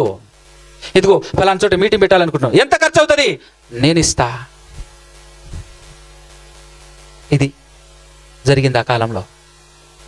అందుకోసమే దేశాలు దాటి, ఖండాలు దాటి, భూమి నడిబొడ్డులో ఉద్భవించిన సువార్త ప్రపంచ నలుమూలల వ్యాపించటానికి వెనకాల సపోర్టర్స్, సహకారులు, తమ స్థిర ఆస్తులు మనం సంపాదించుకుంటున్నాం. యేసుక్రీస్తు నమ్మిన తర్వాత స్థిరాస్తులు సంపాదించుకుంటున్నావు. దేవుని పనిలో పెట్టాలి అనే ఆలోచన ఒక్కడికి లేదు. లేని వాళ్ళందరూ పోయేది నరకమే. నమ్ముకున్నా లేదు ఉపయోగం, ప్రయోజనం. అర్థమవుతుందా? ఇంకో మాట, 4వ అధ్యాయం, అపోస్తల కార్యం 4వ అధ్యాయం 32. మరలా విశ్వసించిన వారందరూ ఏక హృదయమును ఏకాత్మయు గలవారై ఉండిరి. ఎవడను తనకు కలిగిన వాటిలో ఏది తనదని అనుకొనలేదు. వారికి కలిగినదంతయు వారికి సమిష్టిగా ఉండెను. ఇదియుగాక అపోస్తలులు బహుబలముగా ప్రభు అయిన యేసు సాక్ష్యమిచ్చిరి. దైవకృప అందరి యందు అధికముగా ఉండెను. భూములైనను ఇండ్లనైనను కలిగిన వారందరూ వాటిని అమ్మిన వాటి వెల తెచ్చి అపోస్తలుల పాదముల యొద్ద పెట్టుచు వచ్చిరి. వారు ప్రతివానికి వాని ఎక్కడ కొలది పచ్చి పెట్టిరి గనుక వారిలో ఎవరికి అది చూసారా? ఈరోజు ఏమన్నా మీ ఆస్తులమ్మి ఇవ్వమని చెప్తున్నాడా? మీరు వర్ధిల్లిన కొలది సంతోషముగా ధారాళముగా ఇవ్వండి దేవుని పని సాగటానికి అని అంటుంటే మనకు లేదే ఆ మాత్రం సోయి. ఇక వాళ్ళకి లెక్క ఇవ్వండి అని అంటే మన బతుకులు ఏమవుతుంది? రేపటి నుంచి చర్చి బంధు, పోతే పోతాం నరకానికి. కానీ ప్రస్తుతానికి మాత్రం అది యేసుప్రభు దగ్గరికి ఒక ఆయన వస్తాడు, ఏమని వస్తాడు? ఏమంటాడు తెలుసా? ప్రభువా పరలోకి వెళ్ళాలంటే నిత్యజీవం కావాలంటే ఏం చేయాలి అంటాడు. మామూలు కాన్ఫిడెంట్ కాదు. ఏముందయ్యా ఆజ్ఞలు పాటించు అంటాడు. ఏ ఆజ్ఞలు అంటాడు? ఏముంది, నా హత్య చేయొద్దు, వ్యభిచరింపవద్దు, నిన్ను వరి నీ పొరుగు అని ప్రేమించు అని చెప్పాడు. ఇవన్నీ చిన్నప్పటి నుంచే పాటిస్తానా నేను అని అంటాడు. అవునా? ఇంకా ఏంటి, నాలో కొదువగా ఏమైనా ఉందా? కొదువ ఏమైనా ఉందా అంటే లోపం ఇంకేమైనా ఉందా? నేను పరలోకి వెళ్ళటానికి ఆపగలిగేది అడ్డంగా ఉన్నది ఏమైనా ఉందా అని అంటే ఒకటి ఉందయ్యా, అదొక్కటి చేసేస్తే నువ్వు ఆరామ్స్ వెళ్ళిపోవచ్చు పరలోకం, నీకు ఆపేటోడే ఉండడు అని అంటాడు యేసు ప్రభు. ఏదో చెప్పు, తొందరగా చెప్పు, ఏదో తొందరగా చెప్పు. ఏముంది, ఆస్తి ఉంది కదా నీకు బాగా దండిగా, అదంటే నీకు పిచ్చి ప్రాణం కదా, అది ఇచ్చేయి అన్నాడు. అబ్రహాముకు కూడా తన కుమారుడు అంటే ప్రాణం, పిచ్చి, అది ఇచ్చేయి అన్నాడు. ఇచ్చాడా లేదా? ఈయన ఆస్తి మీద ఉంది ప్రాణం, అది ఇచ్చేయి అన్నాడు. అవసరం లేదు ఆ పరలోకం, ఇంటికి పోతా నేను ఇంటికి వెళ్ళిపోయింది అంతే. ఆ పరలోకం నాకు వద్దు, ఆస్తి ఇస్తే వచ్చే పరలోకం నాకెందుకు, వద్దు వద్దు వద్దు అన్నారు. మనం బయటపడంగానే ఇంచుమించు మనం ఆ బ్యాచే, ఆ రకమే మనం మనం మనం మన మన అన్ననే ఆయన, ఒక రకంగా మన పితరుడే ఆయన, ఆ యవనుడు ఆ కాలంలో. అంతేనా? అంత కూడా కాదండి ఇవ్వమంటున్నది, వర్ధిల్లిన కొలది. ఖచ్చితంగా చెప్తున్నాను, గ్రేటర్ దాన్ 10%. దేవునికి కైసరికి ఇవ్వనడా లేదా? కైసరికి అంటే గవర్నమెంట్కి ఇవ్వాల్సింది గవర్నమెంట్ ఇవ్వండి, దేవునికి ఇవ్వాల్సింది దేవునికి ఇవ్వండి యేసు ప్రభు చెప్పాడా లేదా? గవర్నమెంట్కి ఇచ్చేది మాత్రం ఖచ్చితంగా ఇస్తాడు, ఎందుకంటే వాడు చెవులు పెడతాడుగా, వాడు చెవులు పెడతాడు, వీళ్ళు కుదిరితే ముక్కుడు పెడతాడు, పిండి వసూలు చేస్తాడు అంతే. అంతేనా కదా? ఆడేమి ఇచ్చాడని పిండుతున్నాడు ఆడు. మీకు విషయం తెలుసో లేదో, మన పేరు చెప్పుకొని బీభత్సమైన అప్పులు తెచ్చేసి కోట్లు కోట్లు కోట్లు కోట్లు వాళ్ళు కూడా పెట్టుకుంటున్నారు. ఎవరు? రాజకీయ నాయకులు. లెక్కలు చూస్తే మన భారతదేశం మీద అప్పు ఎంత ఉందో తెలుసా? ఎవర్రా ఇంత అప్పు చేశారంటే మనందరి మీద ఉంది అప్పు. 2 కోట్ల అప్పు కాదు, 200 కోట్ల అప్పు కాదు, 200,000 కోట్లు కాదు, 200 లక్షల కోట్లట. 200 లక్షల కోట్లు అప్పు భారతదేశానికి ఉంది. అది ఇప్పుడున్నటువంటి భారతదేశంలో జనాభా 143 కోట్ల మంది జనాభా ఉంటే ఫర్ హెడ్ ఒక మనిషికి 2 లక్షలు పడుతుంది. ప్రతి మనిషికి 2 లక్షల అప్పు. మన పేరు చెప్పుకొని అప్పు తెచ్చి వాడు గవర్నమెంట్ వాడు కోట్లు కట్టుకుంటున్నాడు, వాడు ఆశ సంపాదించుకో మన పేరు మీద. మళ్ళీ ప్రజాపాలన మిమ్మల్ని నేను పరిపాలిస్తున్నాం, ఏమరా నువ్వు ఇచ్చావు మాకు? ఇచ్చేదిలే సచ్చేదిలు. కానీ మళ్ళీ మన దగ్గర నుంచి పుచ్చుకునేది అయితే పిండడా? వాడు చేసింది ఏంటి, వాడు ఇచ్చింది ఏంటి మనకు? ఇంత విషయాలు ఏంటో తెలుసా? కరెంటు బిల్లు నెల నెల కడుతున్నాం మనం. ఎవరికి? గవర్నమెంట్కి. మరి నెల నెల కరెంటు బిల్లు నువ్వు చచ్చినట్టు కడుతున్నావు ప్రభుత్వానికి. మరి ప్రభువుకు కరెంటు బిల్లు వాడుకుంటున్నావు కదండి, మరి ఇవ్వాలి కదా. ప్రభువు లేకుండా కరెంటు తయారు చేయమనండి. అసలు కరెంటు తయారైంది దేనికో తెలుసా? డ్యాములు కట్టి ఆ నీళ్లు ప్రవాహము ఉంటే కానీ దానివల్ల ఇవి కరెంటు తయారవుతుంది. దేవుడు అసలు వర్షాన్ని ఇవ్వలేదనుకో, ఒక 5-6 సంవత్సరాలు 10 సంవత్సరాలు కరెంట్ ఇవ్వను వాటిని. కరెంట్ ఇరా అని చెప్పు గవర్నమెంట్ని ఎట్టిస్తారో చూద్దాం. కరెంట్ దాకేందుకు నల్ల బిల్లు కూడా కడుతున్నారా లేదా? నీళ్ళేమో దేవునికి, బిల్లేమో వీడి కట్టాలనా? సోర్స్ ఇచ్చేది దేవుడు, బిల్లు కట్టేది వీడికి. సరే పోయి వాడు నల్లాలు బిగించాడు, స్తంభాలు వేశాడు, కరెంటు తయారు చేసేసి ఇక్కడ దాకా పంపించాడు కాబట్టి వాడికి ఇస్తున్నావు. మరి దేవునికి ఇవ్వవే? దేవునికి ఇవ్వవే? వీడికి మాత్రం ఇస్తావు, దేవునికి మాత్రం లే. అందుకోసం మన బతుకులు ఇట్లా తెల్లారుతుంది. ఏదైనా డబ్బులు వచ్చినాయనుకో మన చుట్టే ఆలోచించడం తప్ప దేవుని కోసం ఆలోచిస్తాం ఆయనాడనా? మన దగ్గర డబ్బులు వచ్చినాయి, ఏదో ఒక రకంగా వచ్చిన ఇంట్లో దాన్ని చూసేసి అబ్బో పొర్రపాటున కూడా దేవుని కోసం ఆలోచించాం, దేవుని కోసం తీయం. ఫస్ట్ ఏం ఆలోచిస్తాం? కరెంటు బిల్లుకి ఇంత, వాటర్ బిల్లుకి ఇంత, ఇంటి శిస్తుకి ఇంత.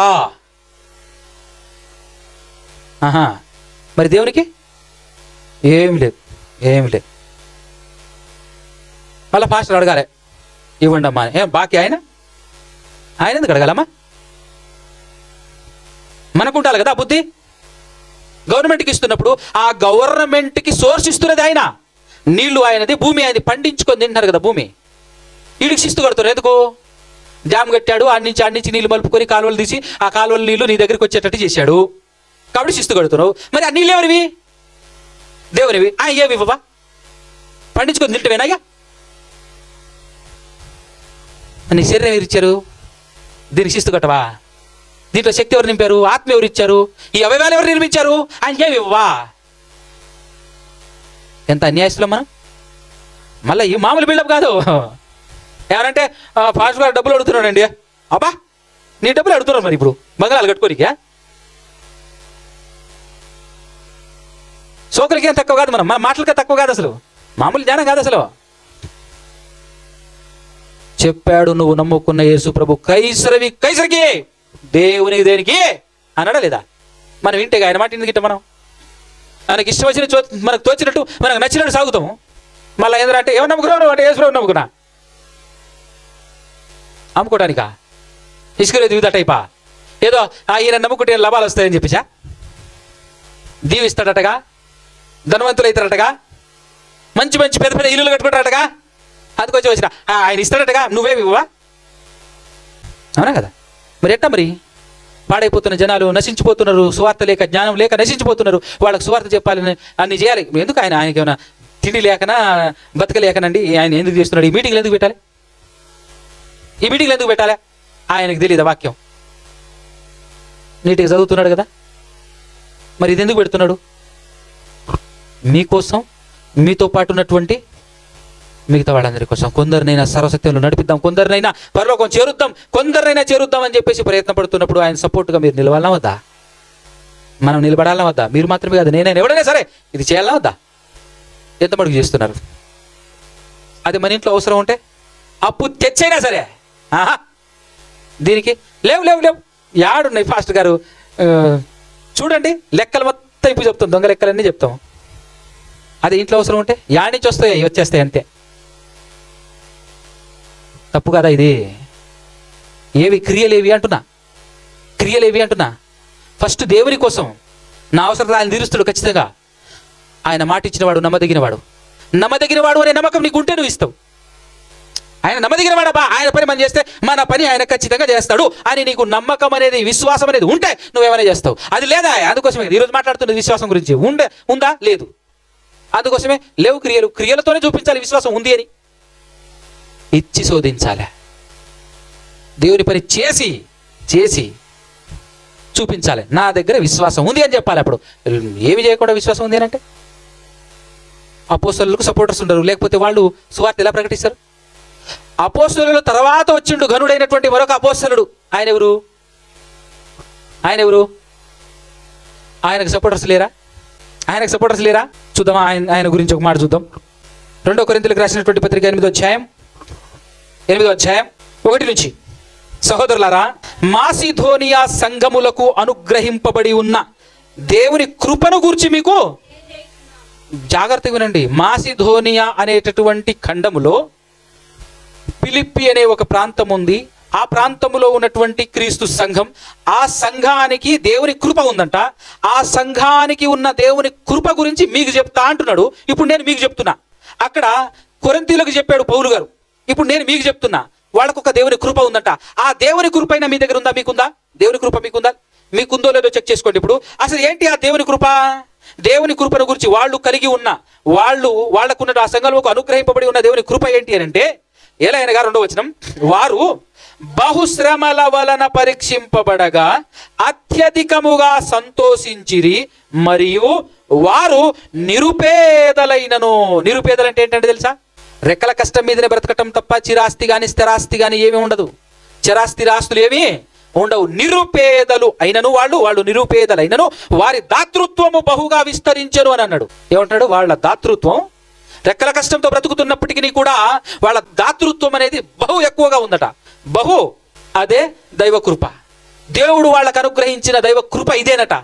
అంటే మనం దేవుని పనికి ధారాళముగా ఇవ్వటమే దేవుని కృప. ఏంటది? దేవుని కృప. నెక్స్ట్ మాట చూడండి ఏమంటాడు? చూసారా?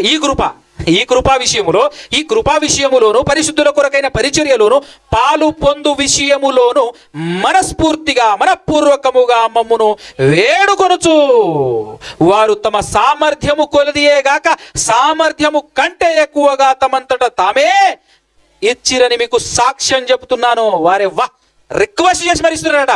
పర్లేదమ్మా సాలు సరిపోతుంది అని అంటున్నాడు ఆయన. మీరు సాలు అనకూడదయ్య గారు, తీసుకోండి మీరు అని చెప్పేసి బలవంతంగా ఇస్తున్నారట. వాళ్ళు బలవంతంగా ఇస్తున్నారట. వాళ్ళ సామర్థ్యాన్ని మించి ఇస్తున్నారట. ఏ పిచ్చోళ్ళ వాళ్ళు? మనమే జ్ఞానవంతులమా? వాళ్ళు పిచ్చోళ్ళ?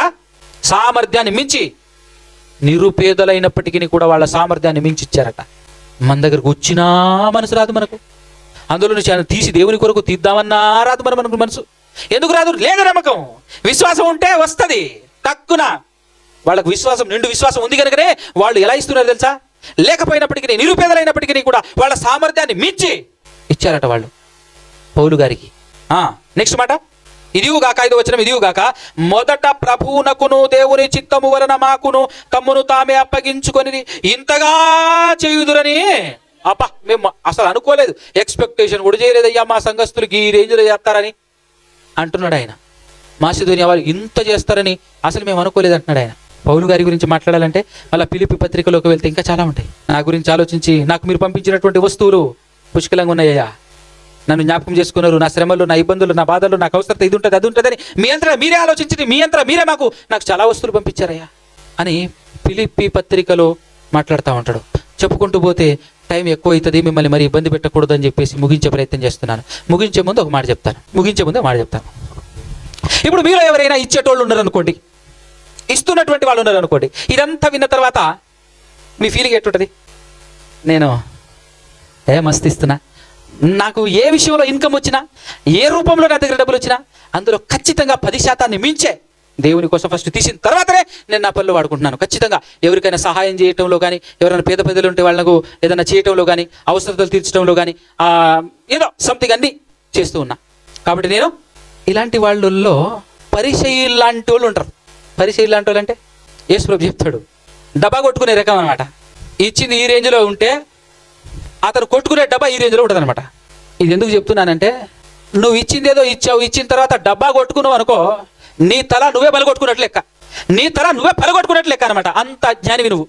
ఎందుకంటే నీలాంటి దేవుడు అస్సలు స్వీకరించడు, అంగీకరించడు. డైరెక్ట్గానే సూటిగానే చెప్పాడు యేసు ప్రభు. ఆ మాట చదివించుకొని నేను పాట ముగించేస్తాను. ఒక్కసారి తీయండి.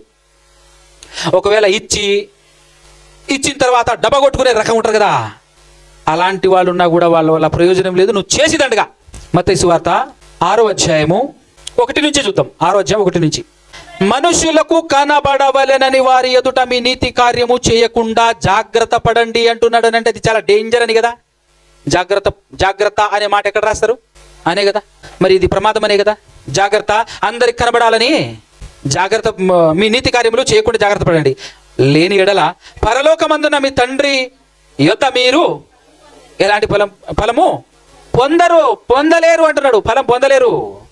కావున నీవు ధర్మము చేయనప్పుడు మనుషుల వలన ఘనత పొందవలెనని వేషధారులు సమాజ మందిరములలోనూ వీధులలోనూ చేయులాగున మీ ముందర బూర ఊదింపవద్దు, డబ్బ కొట్టుకోవద్దు అంటున్నాడు. కొంతమంది ఉంటారు, ఫ్యాన్ ఇస్తే చర్చిలో పెట్టుకుంటే రెక్కల పైన నా పేరు ఉండాలి, కుర్చీలు ఇస్తే దానిపైన నా పేరు ఉండాలి. డబ్బులు ఇచ్చానుకో, ఫలానా రోజు ఫలానా వ్యక్తికి నేను మరి సాయం చేశానండి, వాళ్ళకి సాయం చేసిన, వీళ్ళకి సాయం చేసిన అంటే వీళ్ళు ఏం రకం అని అంటే ఫలాన్ని ఇక్కడే పొందుకుంటున్నారు. నాకు పరలోకం వద్దు, వాళ్ళు నాకు కృతజ్ఞత ఉంటే చాలు, వాళ్ళు నా ముందు లోబడితే చాలు, వాళ్ళ నుంచే నేను ఫలం కోరుకుంటున్నా, దేవుడి నుంచి కాదు. నాకు దేవుడు ఫలం ఇవ్వాల్సిన అవసరం లేదు, వీళ్ళు నాకు ఇస్తే చాలు, నా మనసు తృప్తి ఉంటే చాలు. అలా తృప్తి పట్టడం కోసం చేసిన ధర్మాన్ని పబ్లిసిటీ కోసం వాడుకొని చెప్పుకొని గొప్ప చెప్పుకునేటటువంటి వాళ్ళు ఉంటారు. నువ్వు ఇచ్చి కూడా దండ, ఎంత ఇచ్చినా కూడా దానివల్ల ప్రయోజనము ఫలము లేదు, నువ్వు పోయేది కూడా నరకమే. ఎందుకంటే ఇచ్చాననే బిల్డప్ చాలా మంది ఓవర్ చేస్తుంటారు. మొదటి శతాబ్దపు కాలంలో వాళ్ళు ఇచ్చిన దాంతో నువ్వు పోలిస్తే నువ్వేం సరిపోతావు చెప్పు? స్థిర ఆస్తులు అమ్మినటువంటి వాళ్ళ ముందు నువ్వేం సరిపోతావు? నువ్వు ఇచ్చే ఆ చిల్లర వాళ్ళతో పోల్చుకుంటే చిల్లరే. దానికే నువ్వు డబ్బా కొట్టుకుంటే చెప్పు, అవునా కదా? దానికే నువ్వు ఓవర్గా ఎక్స్పెక్టేషన్స్ మనుషుల దగ్గర నుంచి ఏదేదో ఎక్స్పెక్ట్ చేస్తే ఎట్లా చెప్పు? అందుకోసం చెప్తున్నాడు ఇక్కడ, నీవైతే ధర్మము చేయునప్పుడు నీ ధర్మము రహస్యముగా ఉండు నిమిత్తము నీ కుడి చేయునది నీ ఎడమ చేతికి. అబ్బా, ఎంత సీక్రెట్! కుడి చేతితో చేస్తే ఎడమ చేతికి కూడా తెలియకూడదనంటే చుట్టుపక్కల అందరికి చెప్తున్నావేందువా? అందరికి చెప్తున్నావేందు నువ్వు? అంటే నీ ఇంటెన్షన్ ఏంటి? నీ ఆలోచన ఏంటి? ఇప్పుడు నువ్వు పుడింగులా కనపడాలనే, ఇప్పుడు నువ్వు పెద్ద అది అని చెప్పేసి అందరు చెప్పుకోవాలనే ఏంటన్నట్టు నీ ఆలోచన? దానివల్ల నీకు లాభం లేదు, ఫలితం లేదు, ఉపయోగమే లేదబ్బా. ఇచ్చానని చెప్పుకుంటే దానివల్ల ఫలితమే లేదు. దేవుడు చెప్తున్నాడు తన ప్రియ కుమారుడి ద్వారా, ధర్మం చేస్తే సీక్రెట్గా చెయ్యయ్యా, కనీసం నీ కుడి చేత్తో చేసి ఎడమ చేతికి కూడా తీయకుండా జాగ్రత్త పడుకో అంటున్నాడు. మరి నువ్వేమందరికి చెప్తే ఏం వస్తుంది లాభం? వాడు అలా చేసే వాళ్ళు ఫలము పొందరు అని చెప్పాడా లేదా? 1వ వచనంలో పొందరు అని చెప్పాడు. మరి చేసి కూడా నేను ఎందుకు పోగొట్టుకోవటం చెప్పు? ఆ సునకానందం ఎందుకు కదా? చేసి కూడా పోగొట్టుకునేటువంటి ప్రయత్నం ఎందుకు? అందుకోసం అట్లయితే రహస్యమందు చూచి నీ తండ్రి నీకు ప్రతిఫలము ఇచ్చును. ఎప్పుడు? నువ్వు సీక్రెట్గా ఉంటే, డబ్బా కొట్టించుకోకుండా ఉంటే, అనేకులకు తెలియజేసుకుంటూ తిరగకపోతే దేవుడు నీకు ఫలం ఇస్తాడు. మస్ట్ అండ్ షుడ్ ఖచ్చితంగా ఈ క్రియ ఉంటేనే సువార్త స్ప్రెడ్ అవుతుంది, దేవుని చిత్తం నెరవేరుతుంది. దేవుని చిత్తం నెరవేరాలి అంటే మనం పరిశుద్ధంగా ఉండాలి, అందరూ పరిశుద్ధంగా ఉండాలి. అందరూ పరిశుద్ధంగా ఉండాలంటే వాళ్ళ దగ్గరికి వెళ్ళి చెప్పేటోడు ఉండాలంటే వాడిని పంపించేటోడు ఉండాలి. పంపించాలంటే ఖర్చుతో కూడుకుంది, ఖర్చు పెట్టుకోవాలి. నేనున్నా అని వాళ్ళు చెప్పారు కనుకనే యేసు ప్రభు ఊరూరా తిరిగారు, 2-3 దేశాలు తిరిగాడు. వాళ్ళు వెనకాల ఉన్నారు కాబట్టి, వాళ్ళు నిలబడ్డారు కాబట్టి, ఖర్చులు భరిస్తాం మేమని చెప్పారు కాబట్టి. అలాగే అపోస్తలులు తిరిగారు, ఖండాలు దాటారు. వెనకాల మేమున్నాం, చరాస్తి ఆస్తులు కూడా అమ్మి మీకోసం పెడతాం, మీరు కానీ అన్నారు కాబట్టి వాళ్ళందరూ వచ్చారు, అందరూ పరిశుద్ధులుగా బ్రతకాలి అని చెప్పారు. మరి ఈరోజు మనం చెప్పాలి అని అంటే, మీరు ఇవ్వకపోతే, మీరు చేయకపోతే, మీరు దేవుని పనిలో పాలిభాగస్తులు కాకపోతే సువార్త వ్యాపకం ఎలా జరుగుతుంది? ఇదిగో ఈ సువార్త వ్యాప్తి కోసము, ఈ సత్యమును స్థాపించడం కోసము మీరు నాకు చాలా సహాయం చేశారు, మీరు సహాయం చేయకపోతే ఇది జరిగేది కాదు అనేటటువంటి మాట పౌలు గారు చెప్పారు. ఆ ఒక్క మాట చదువుకొని నేను ప్రార్థన చేసేస్తాను. ఫిలిప్పీలకు రాసినటువంటి పత్రిక 1వ అధ్యాయం 7వ వచనం. నా బంధకముల యందును నేను సువార్త పక్షమున వాదించుట యందును దానిని స్థిరపరుచుట యందును మీరందరూ ఈ కృపలో నాతో కూడా పాలివారై ఉన్నారు గనుక నేను మిమ్మును నా హృదయములో ఉంచుకొని ఉన్నాను. ఇందుచేత మిమ్మునందరిని గూర్చి ఇలాగు భావించుటకు ధర్మమే. క్రీస్తు యేసు యొక్క దయారసమును బట్టి మీ అందరి మీద నేను ఎంత అపేక్ష కలిగి ఉన్నానో దేవుడే నాకు సాక్షి అని చెప్తున్నాడు. చూసారా?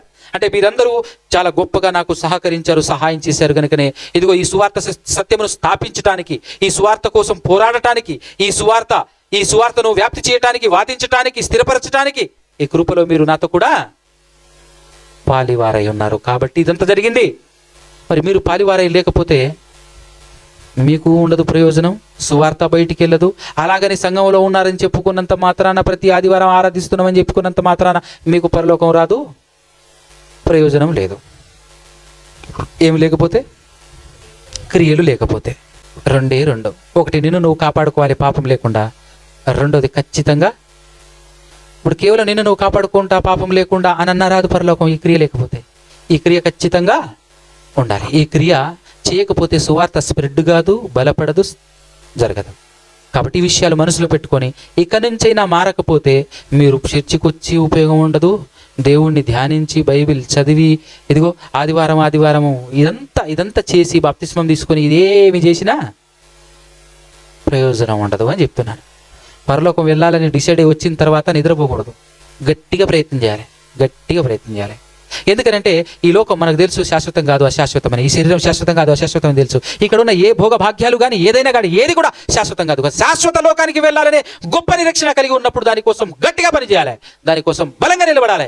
ఏమైనా సరే చేసుకుంటూ ముందుకు సాగాలి. అయితేనే సాధించగలం, లేకపోతే సాధించలేం. కాబట్టి ఆ విధంగా నేను మనమందరం బ్రతకాలి అని కోరుకుంటూ మాటలు ముగిస్తున్నాను. కళ్ళు మూసుకొని తల్లోంచి చిన్న ప్రార్థనతో ముగించుకుందాం. ఓకే? పరిశుద్ధుడా పరమాత్ముడా, పరమందు ఆశీనుడా, సకల ఆశీర్వాదాలకు కారణపోతుడా అయ్యా తండ్రి, మీరు ఇప్పటి వరకు మీరే మాతో మాట్లాడినందుకు స్తోత్రములు తండ్రి. ఇంత చక్కగా అద్భుతంగా మీరు మాతో మాట్లాడినందుకు వేలాది స్తుతి స్తోత్రాలు, కృతజ్ఞతలు తెలియజేస్తూ అయ్యా ఈ ప్రకారంగా మేము బ్రతుకుటకు, ఈ ప్రకారంగా మేము నడవగలుగుటకు ఆత్మ సహాయం మాకు అనుగ్రహించి నడిపించమని అర్థిస్తూ బ్రతిమాలు కొంచెం ఈ మాటలు ఏ ఒక్కటి కూడా నిష్ప్రయోజనం కాకుండా విన్నటువంటి మాటలు తండ్రి మీ పిల్లలందరూ వారి హృదయాలు పదిలపరుచుకొని వాటి ప్రకారంగా ఇక నుంచి బ్రతకగలుగుటకు మీ కృపను అనుగ్రహించమని ప్రాధేయపడుతూ బ్రతిమాలు కొంచెం మీ పాదాల సన్నిధి నుంచి మీ ప్రియ కుమారుడు మా ప్రభువులో ఒక రక్షకుడు యేసు క్రీస్తు ప్రభువు వారి యొక్క ఉన్నతమైన పరిశుద్ధమైన నామం ద్వారా ప్రార్థన అడిగి పొందుకొని ఉంటున్నాము కదా తండ్రి. ఆమేన్.